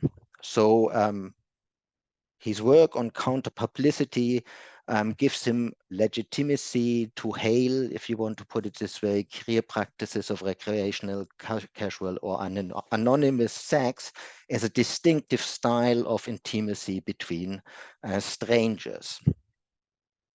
So, but where does it leave the body? That's kind of quite interesting. Reading that book through Kant's eyes, yes, there is a lot of reference to, to sex, sexuality in bodies in Michael Warner's work, but ultimately, Warner's discussion of sex is always mediated by discourse, and which is a kind of a tendency which is also reinforced by his turn to Judith Butler's notion of performativity. There's no doer behind the deed. So there's a primacy of textuality, and that's exactly that which kind of did wind Ken up about queer theories, this kind of primacy of the text. So Ken always wanted to bring to the fore the body as, something material, flashy, in interaction with other bodies. So that's kind of, my argument that Ken's notion of the counterpublic puts the body right at the center. And the heart of social inquiry. Also, it's quite interesting if you read Intimate Citizenship, if you open the index, there are only 3 references to bodies in the whole book, but it is right at the heart of the definition of intimate citizenship, which is about decisions people have to make around the control or not over one's bodies, feelings, relationships, and so on. So intimate citizenship is about self-control of one's body. It's about relational rights and consensual interactions between embodied people. So Kant's notion of the public sphere and of counterpublics posits the primacy of the body as a lived experience, which he thinks is indispensable for an analysis of human agency. What's also quite interesting, I don't have time to develop that, is that when Kant talks about bodies, he talks about bodies also beyond the notion of sexuality. I mean, sex and sexuality is a key concern, of course, in his, let's say, mode of lesbian gay scholarship. But he also talks about, questions of reproductive rights, rights regarding to trans embodiment, body modification, cloning, genetic engineering, and so on. So Kant treats the body in a even more encompassing way, exceeding the realm of the sexuality. So while I said kind of, Ken puts the body at the center, he sometimes, and that's a caveat, also seems to have, let's say, difficulties with certain kind of bodies and certain kinds of actions between bodies. So for example, I had to smile when I read his review of Michael Warner's book on counterpublicity, and you've got basically in Michael Warner's book, one section in which he refers to, I think, him and Lauren Berland attending a queer sex club and witnessing a kind of BDSM-based feeding scene, a kind of edge play scheme, when sort of Ken kind of gets a bit squeamish in his book review and says like, I will not go into the publics, and he even puts it in quotation mark, that attend this show of erotic vomiting, but it is a clear demonstration of the creation of a relatively unusual counter-public space that would not be everybody's cup of tea. So yeah, interesting. So let me go back here. So I basically, what I wanted to do is, despite, that, rights-based liberal connotations of much of this intimate citizen discourse, I argue in the talks that this particular concept, intimate citizenship and counterpublics, the way how Kant merges the two, has a kind of queer potential, and it does in fact achieve a lot of the things which of the objectives which what many of us would consider to be a queer political agenda, even if it is not, does not necessarily count to be part of a kind of queer theory canon, but it does undoes some of the binaries, in particular around essentialism. It does decenter truth claims about bodies and sexualities, and reshapes of whatever we may consider to be proper knowledge on what the proper subject of social theory allegedly is about.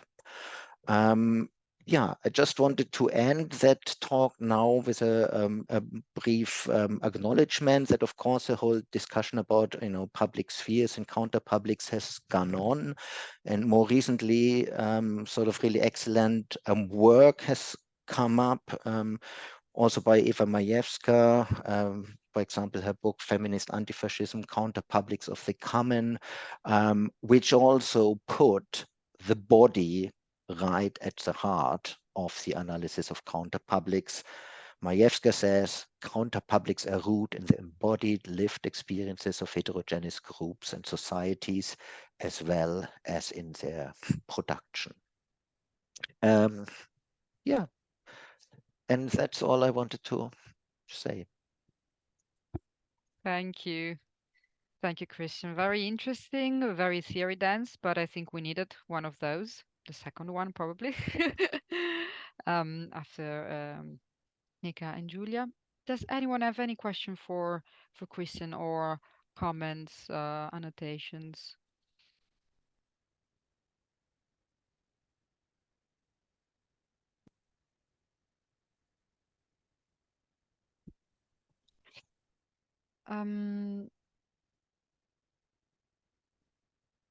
I wondered if you would try to define counterpublics in a few sentences, how would you do it? Because sometimes it's not like these concepts are, the borders of the concepts are not easy to grasp at times. Yeah. I mean, I would consider sort of, a counterpublic, a social tendency, an interaction, sort of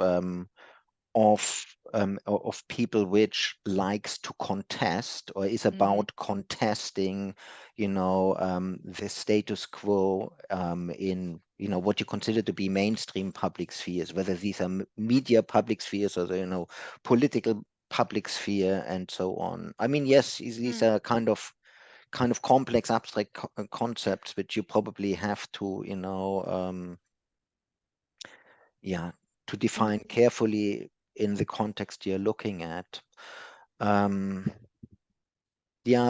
Personally, in sort of my PhD and my book, The Spectre of Promiscuity, I was kind of playing around with this idea of counter-public spheres, looking at the debates about consensual non-monogamy in gay male social movement context and in bisexual social movement context in particular, considering these social movement spaces and the political debates in various formats, whether these are workshops or whether these are on conferences, bisexual community conferences, or whether these are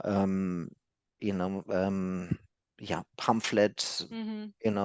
and so on, or written work, self-help literature, and so on, as a kind of a kind of collective attempt to redefine the terms we may want to think about intimacy, and in that case to decenter that kind of monogamous heteronormative assumption.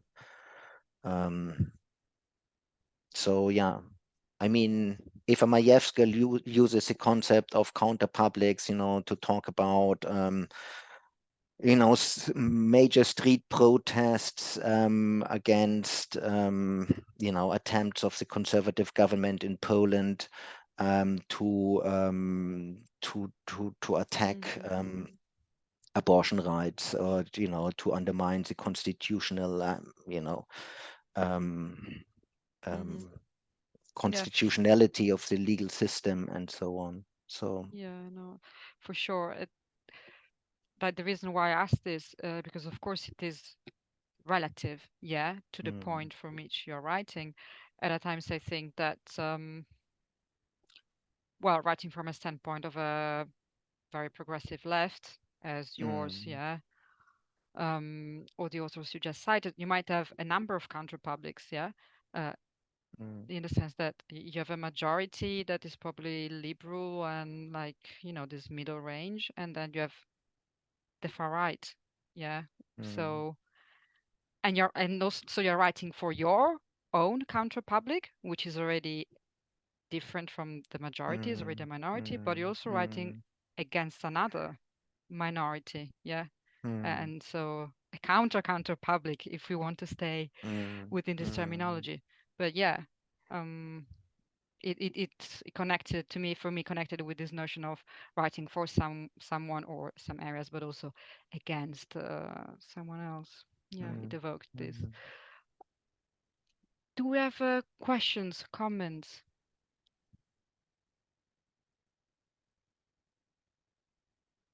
No? Well, then I think I'm gonna ask another question about intimate citizenship, and what do you think? What do you think is the how do you see the relevance of this concept still today, if you see it, and does it make sense to use it for us as theories working with sexuality, intimacy? I mean, it's a good question. I think personally, I think the concept has some flaws. It depends on which context you want to talk. For example, if you want to talk about the policy implication, even of some of the issues we are talking about, for example, the questions of, the treatment of LGBTQI plus elderly, patients in hospitals, in hospices, and so on, and their kind of, let's say, access or not, on possibility or not to see their partners, beloved friends, and others. I think intimate citizenship could be quite meaningful. If the way Ken talks about it as basically ultimately and referring to the autonomy, or the right of people to define about their own bodies. So I think potentially that concept could be helpful, for many of us thinking through questions around, care in institutionalized care settings, and so on. I mean, to the other extent, the whole debate about citizenship, I think has, always seems to relate back, to questions of the state. I think citizenship, ultimately historically has been a concept defined to or a concept which serve to define the relationships of groups and communities or individuals, with regard to, the state, government, and state institutions. So in some context, it may also, sort of limit, what we can do with it, because it seems to direct a particular kind of perspective. Some people also say, like, listen, why talk about intimate citizenship? Like, why don't we talk about sex?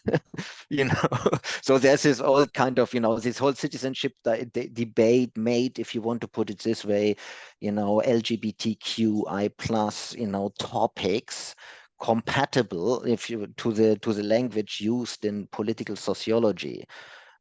So in that sense, it was maybe also a boundary concept to inscribe particular kind of queer agendas in certain fields of knowledge where they otherwise wouldn't have so much legitimacy. So, but whenever you stretch yourself into a particular, let's say, field of knowledge, you also lose things. So I think it very much depends on the context. Yeah, what is your audience? Whom do you want to talk to? What do you really want to understand and analyze? So, yeah. Yeah, I think Does it it make makes sense? sense. What Yeah, I'm yeah. saying? There's yeah, I agree with a lot of what you just said.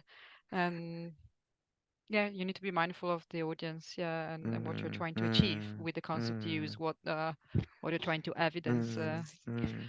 But yeah, I hope that whole kind of, these kind of theoretical details did not take us too far away, from the question, which is at the heart of this conference, which is about death and dying. But I think for me, the link exists at that point, that it's a question of how do we remember, also a particular body of work, of a person who is leaving us. So how do we remember as a kind of, not only in a kind of, let's say, queer LGBTQ family context, but also in a professional context or in a social movement context? How do we remember and how do we work with, certain concepts? How do we develop them? For me, these are interesting questions. Yeah. Yeah, I think it's important also using them, you're going to change them a little bit, isn't it? And that's all right as well. Yeah. Okay, so we are Meiko. I mean, I'm just presenting myself. Scott is just here for support because it's just 20 minutes. So it's like it would be a bit longer if he starts talking. So our presentation today is called Narrative Transgressions, Identity and Bereavement in Latin American Cinema. Maybe you can So we're going to be talking about two films. One is called Una Mujer Fantástica, and the other one is called Carmín Tropical. We're going to just give you a little bit of... So Carmín Tropical is a Mexican movie from 2014. And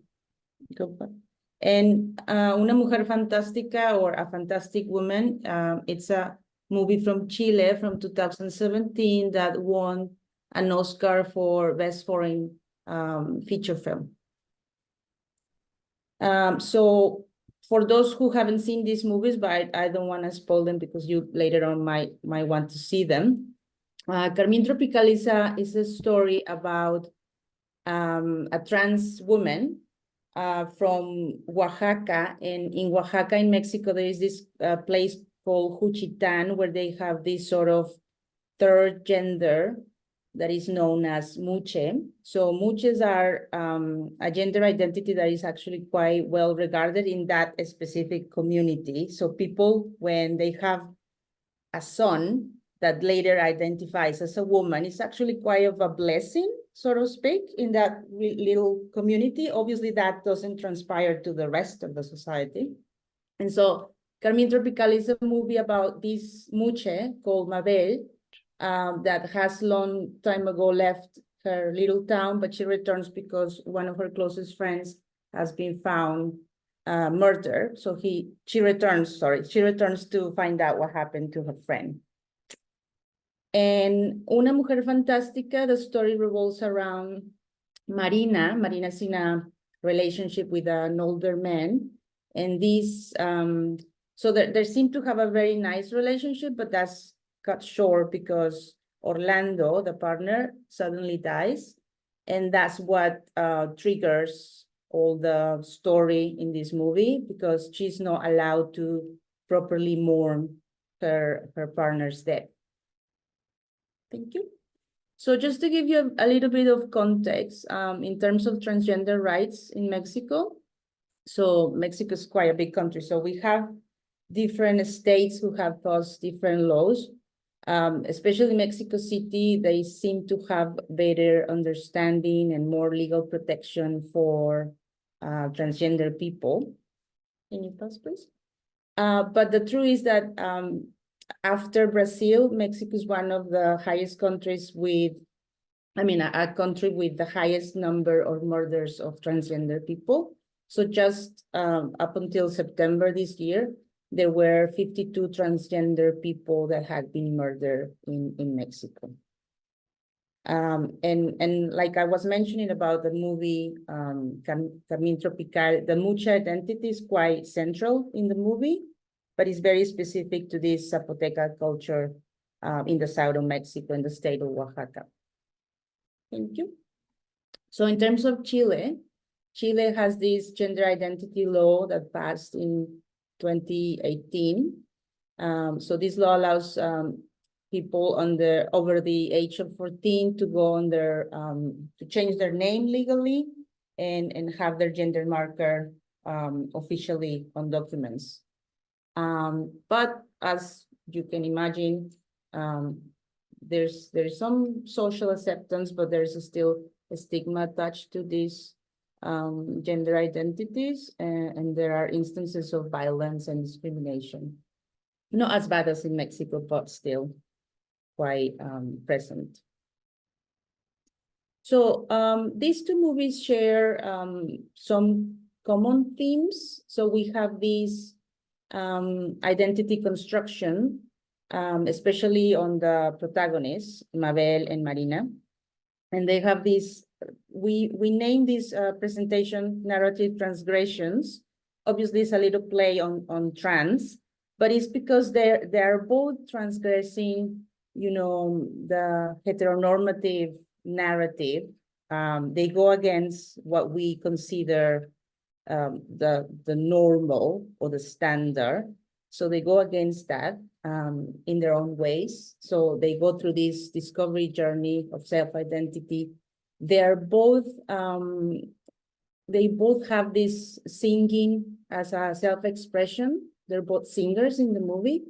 And also both movies touch on death, bereavement, grieving, mourning. Also transphobia is very present, discrimination, violence, and hate crime, more so in Carmín Tropical. So they both display these cultural symbols and rituals. And they have these recurrent motifs. In Una Mujer Fantástica is through mirrors, and in Carmín Tropical is through photographs. So we're using Roland Barthes' semiotic framework to try to dissect this in the photos and the mirrors images, because this provides a method for analyzing how these signs, how these symbols within the visual and the narrative elements of two movies can contribute to making meaning and offer another layer for these cultural representations of Latin American, and how in Latin American societies we perceive or represent transgender people.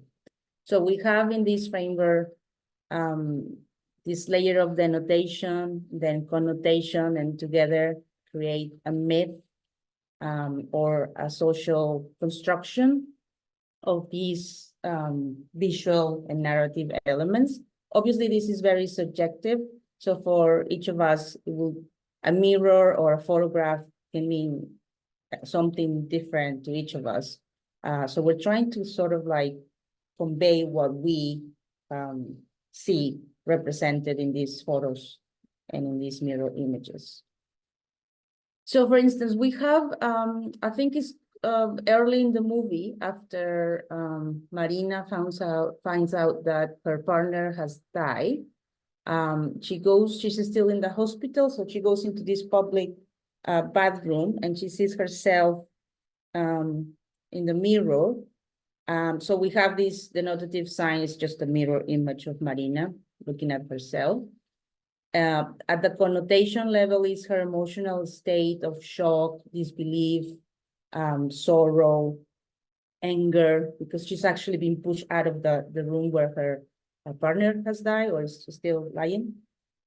So in terms of the symbolism of this image, we can add all these emotions that are going through her head, she's already sort of experiencing certain rejection from the healthcare professionals of the people around her.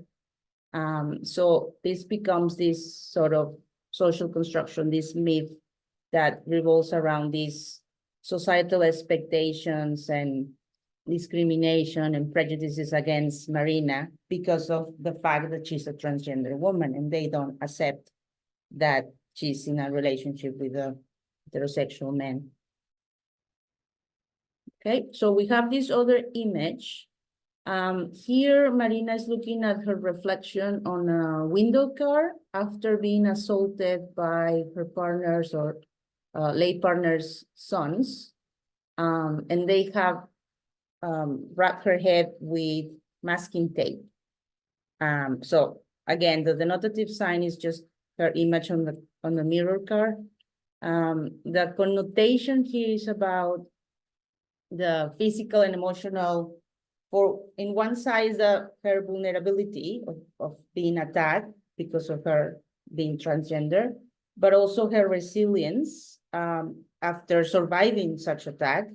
So there is a bit of, there is an internal struggle accepting the abuse that she's been inflicted, that has been inflicted upon her, but also, like I say, the survival. So this myth of defiance and survival and kind of like standing up for herself, you know? Thank you. And then we have, towards the end of the movie, like I mentioned, Marina is a singer, so she's gonna have a presentation in a big theater. And she's in a dressing room, dressed up. She has done her makeup, her hair. There's a lot of mirrors around her, and she's just like really poised, really, you know, standing her ground, looking at her reflection. So there is sort of like anticipation and preparation for the performance that she's having later on, but also in a more personal way, she's coming to have this sort of triumphant moment of empowerment, defying the expectations, defying the situations that she has gone through the whole movie, where she's been discriminated and not been allowed to have her mourning process. So this is sort of like this image conveys this narrative of triumph for Marina. And then for the other movie, the Mexican movie, Carmín Tropical, the filmmaker is using inside the movie, actually since the beginning, there are a lot of inserts with photographs. And at the beginning, we don't make sense of what those photographs are because it's kind of like out of place, out of context. We haven't really met the characters yet when we start seeing these photos. But later on, when we found Mabel, the protagonist, that she returns to her hometown and she's looking at this movie, these photos of her late friend.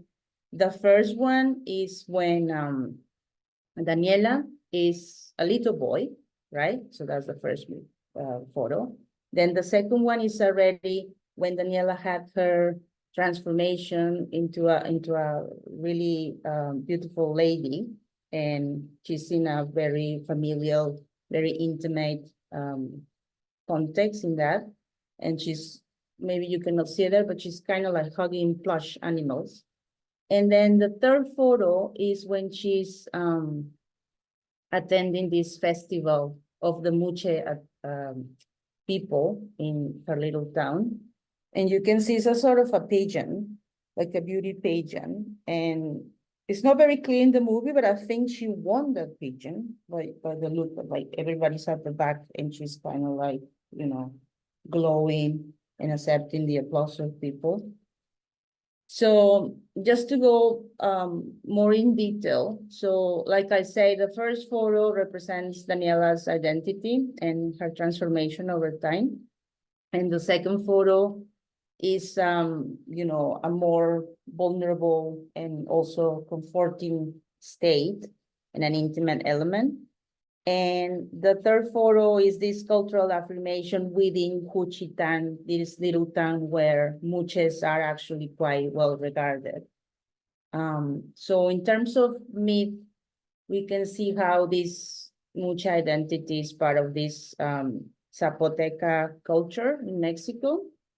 And through these photos, what they're trying to do is to create this narrative of exploring identity, as well as resistance and cultural belonging to this specific indigenous group in Mexico. And then we see this sort of, obviously what we see is through the eyes of the friend Mabel when she's presenting these photos and looking at them herself. So we kind of see a representation of Daniela's life, but it's through the eyes of Mabel. So we cannot really be sure if that's the truth of her story, or it's just like the way Mabel evokes that past life that they had together. And then we have these images. Again, is Daniela, and then there is a cut-off figure. We see this also at the very beginning of the movie, but again, like I mentioned, it doesn't make sense to the spectator. And we also see the photo at the bottom is a photo taken by the police when Daniela's body is found. And she has masking tape around her head. And the photo at the top is the photo that actually was cut out of the initial photo. And then you can see a male figure and a hand that is holding masking tape. So as spectators, we kind of guess what's happening, but obviously Mabel, the protagonist, is unaware of all these. Can you go to the next one?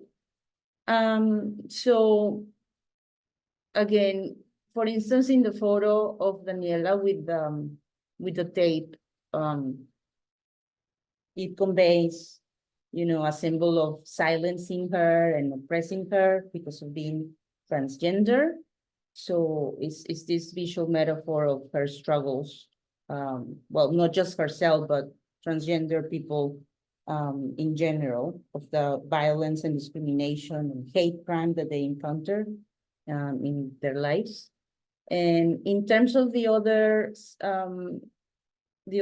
image with the photo of the male protagonist, who at that time has been just, you know, another character in the movie, but now it's revealed that he's the killer of the Muche, Daniela.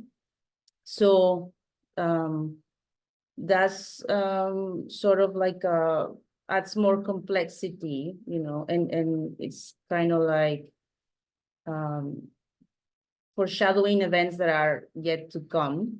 And, you know, it adds to the storytelling of this Muche identity, the transphobia that they are subjected to, and the hate crime.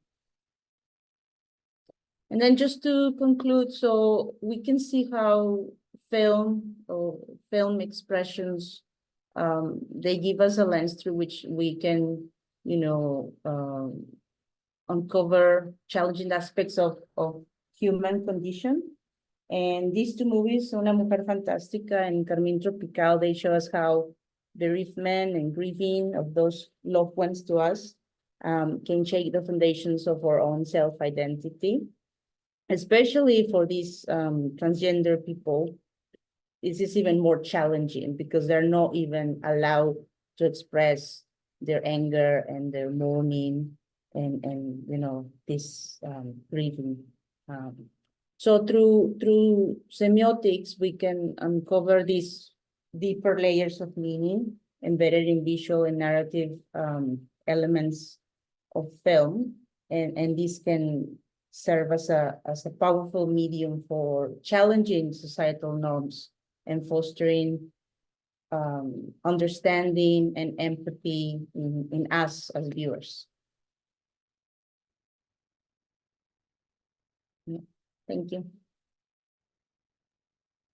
Okay, thank you, Meiko, and thank you very much for your very interesting talk. And as a bereavement researcher myself, I always understand, you know, the importance of understanding the nuanced experiences of grief and bereavement, especially from those who are particularly vulnerable. So thank you very much for your talk today.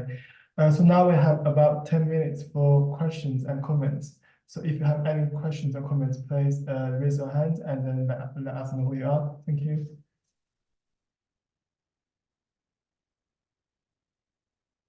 Any questions or comments? Yeah, Sarah. Thank you for that presentation. Really interesting. And I really want to watch those films now. So I don't know how easy it is to get hold of them. Yeah.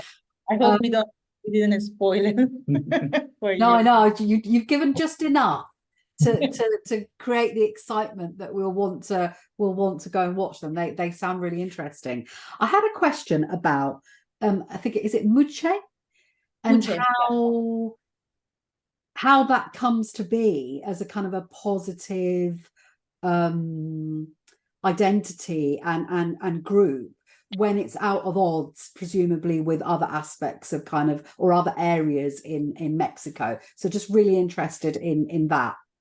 Yes, well, it's actually quite this identity existed way before the Spaniards conquer, you know, Mexico. So it existed along other cultural traditions. It's only because of what I assume and because what I have read, and there's a very interesting documentary, I forgot the filmmaker, about this Moche identity and these celebrations. But I think it has to do with the you know, indoctrination of Catholicism that has brought that sort of like shame into being Muche. Because like I say, in these little towns in Oaxaca, the commonality is that families that have a Muche at home, they are considered, like I said at the beginning, a blessing. It's a blessing to have this kind of person that identifies as Muche in this indigenous, you know, families, because these are people in Mexico that are still very in touch with their indigenous culture, as opposed to people who have been, we call it mestizo, like a mixture of Spaniards and indigenous people. So I think that's when the broken, you know, link, you know, it was supposed to go through the time, just, you know, evolving as any other identity. But I think it was because, you know, the Catholicism and they recognizing that there's something shameful to be. Obviously it's not, but they've been indoctrinated that that's not supposed to be. So you have to stop it or hide it or just put it aside so nobody can, you know, see it. But it didn't used to be like that, which I find that is quite amazing, that it's just with modernity that becomes something that it shouldn't exist. Thank you. Thank you. Really interesting. Thank you.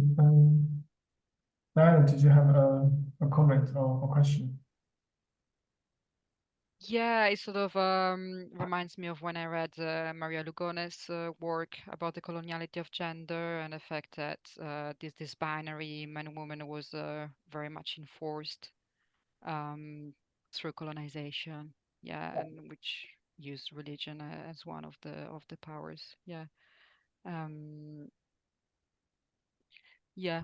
And there are also other authors, for instance, can never remember. If you give me a second, I can find the book. But I guess also Giulia wanted to participate in this. Yeah, I just want to thank you so much for the presentation. I just wanted to say that, well, a question maybe about like the community of Mushe themselves. I know that like this imposition of gender binaries on indigenous communities have come to the detriment of a lot of indigenous communities around the world. For example, the Fa'afafine movement in Samoa, the transvesti community in Brazil, to name a few. And there has been a lot of movement around the creativity, using creativity to, you know, speak about the difficulties perceived, as you said, you know, Fa'afafine, for example, in Samoa was also a very much embraced type of identity, but because of modern society, there is still a lot of stigma. But there artists that identify as Fa'afafine have come to really embrace the identity and speak about all the bereavement that they you know, experience in their community due to suicide as much as killing and all the rest. And I was wondering, I was just curious because I know of Mushe, but I don't know much about the community, whether like, you know, more a little bit about. I didn't quite understand what the directors were are part of the indigenous community themselves, for example, for or not, or yeah. No, I don't think the Mexican director is part of the culture. I don't think the characters are even, and funnily enough, the character that plays Mabel, the Muche, he's heterosexual actor, a male actor, whereas, which is very contrasting to the Chilean movie, because the protagonist, Daniela Vega, the actress, she's a transgender singer and actress. So I find that more authentic because she's also an activist, whereas the actor in Mexico, he's actually doing a very good job playing Mabel. And actually I thought that he was, you know, transgender when I was watching the movie, but then I went to like find out who this person was, and it turns out that he's not, and I'm sure he's not part of the Zapoteca culture either. So I don't think, apart from, I think the character of Daniela, the one that is murdered, she is from Oaxaca. I'm not so much sure if she's actually from that Muche culture. We don't really have much about her. So yeah, I don't know. But yeah, the director is not. He's like me. You know, I'm from Mexico, but my grandfather was Japanese, so I have that also into my, you know, identity. But yeah, the director of the Mexican movie, he's not from Zapoteca culture or Oaxaca. Thank you. And we still have time for one more question if anyone has any last minute question or comment. Okay, so now I think we'll move on to our next talk. But the thing is, I don't think our next speaker is now in this room. Is Ashley in this room? But Ciao, I think I received 2 emails saying that they both withdrew. Okay. Yeah. Okay, so in that sense, so Meiko's presentation will be the last presentation for our symposium today, which means we can finish early. So Diana, do you want to start a brief kind of discussion session so that we can exchange some ideas before we conclude today's symposium? Yeah, I don't want to keep you here for much longer. I feel I've kidnapped you for already many hours. But I wondered if there was, I would like, on the back of this symposium, to be able to have a special collection, or for a journal or for the book series, because I think that there is not like it is often an overlooked intersection, that of death studies and sexuality studies. So I wondered if you feel like that you would like to contribute to a call for papers on this topic. I also like to know from you about potential outlets for this. So in terms of journals, I did thought about Sexualities. Christian is on the editorial board, so you know, it's a moment also to ask Christian about whether the journal might be interested. I had a word with Kate Woodsthorpe, who was here at the beginning of the symposium. She's one of the editors of the Death and Culture book series. Of course, yeah, there are, you know, different implication, or journal or book series can make a difference. One can have opinions, yeah. But yeah, so just a mini check of the spirits, to say, of desires to do this or not.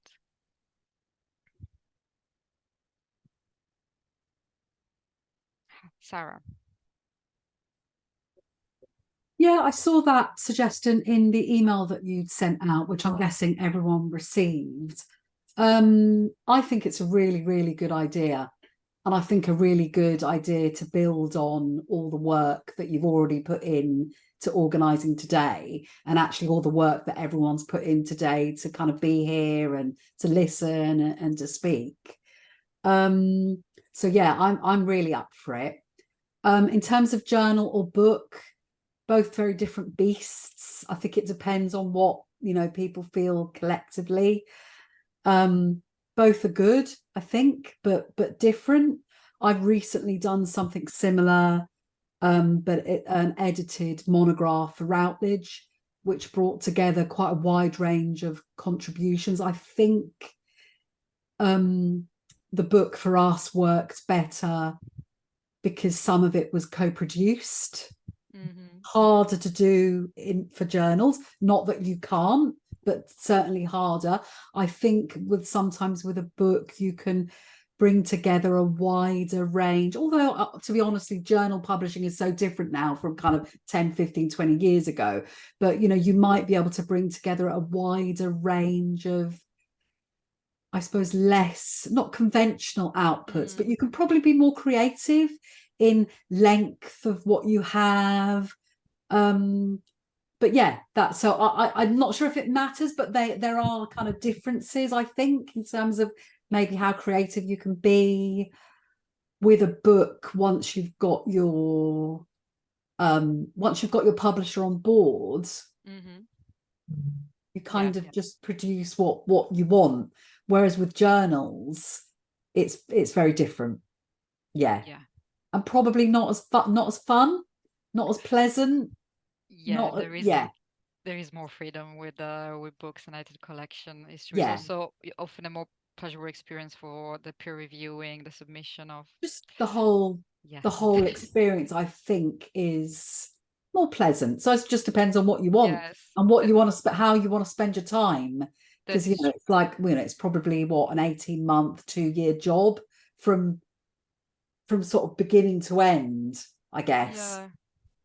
But so anyway, that's my 2 penneth, and I definitely think we've got the basis today of a really good start for whatever is decided. I do agree. I think the contributions were very good. I've seen so many people connecting and exchanging views. It was really a pleasure. Yeah. So for me, it would be a continuation of this, and and also the differences might be in terms of the audiences. Yeah. So Death and Culture probably gonna be a death studies audience primarily. Yeah. Whether if you go for another journal, I thought of Sexualities because it is very interdisciplinary. Yeah.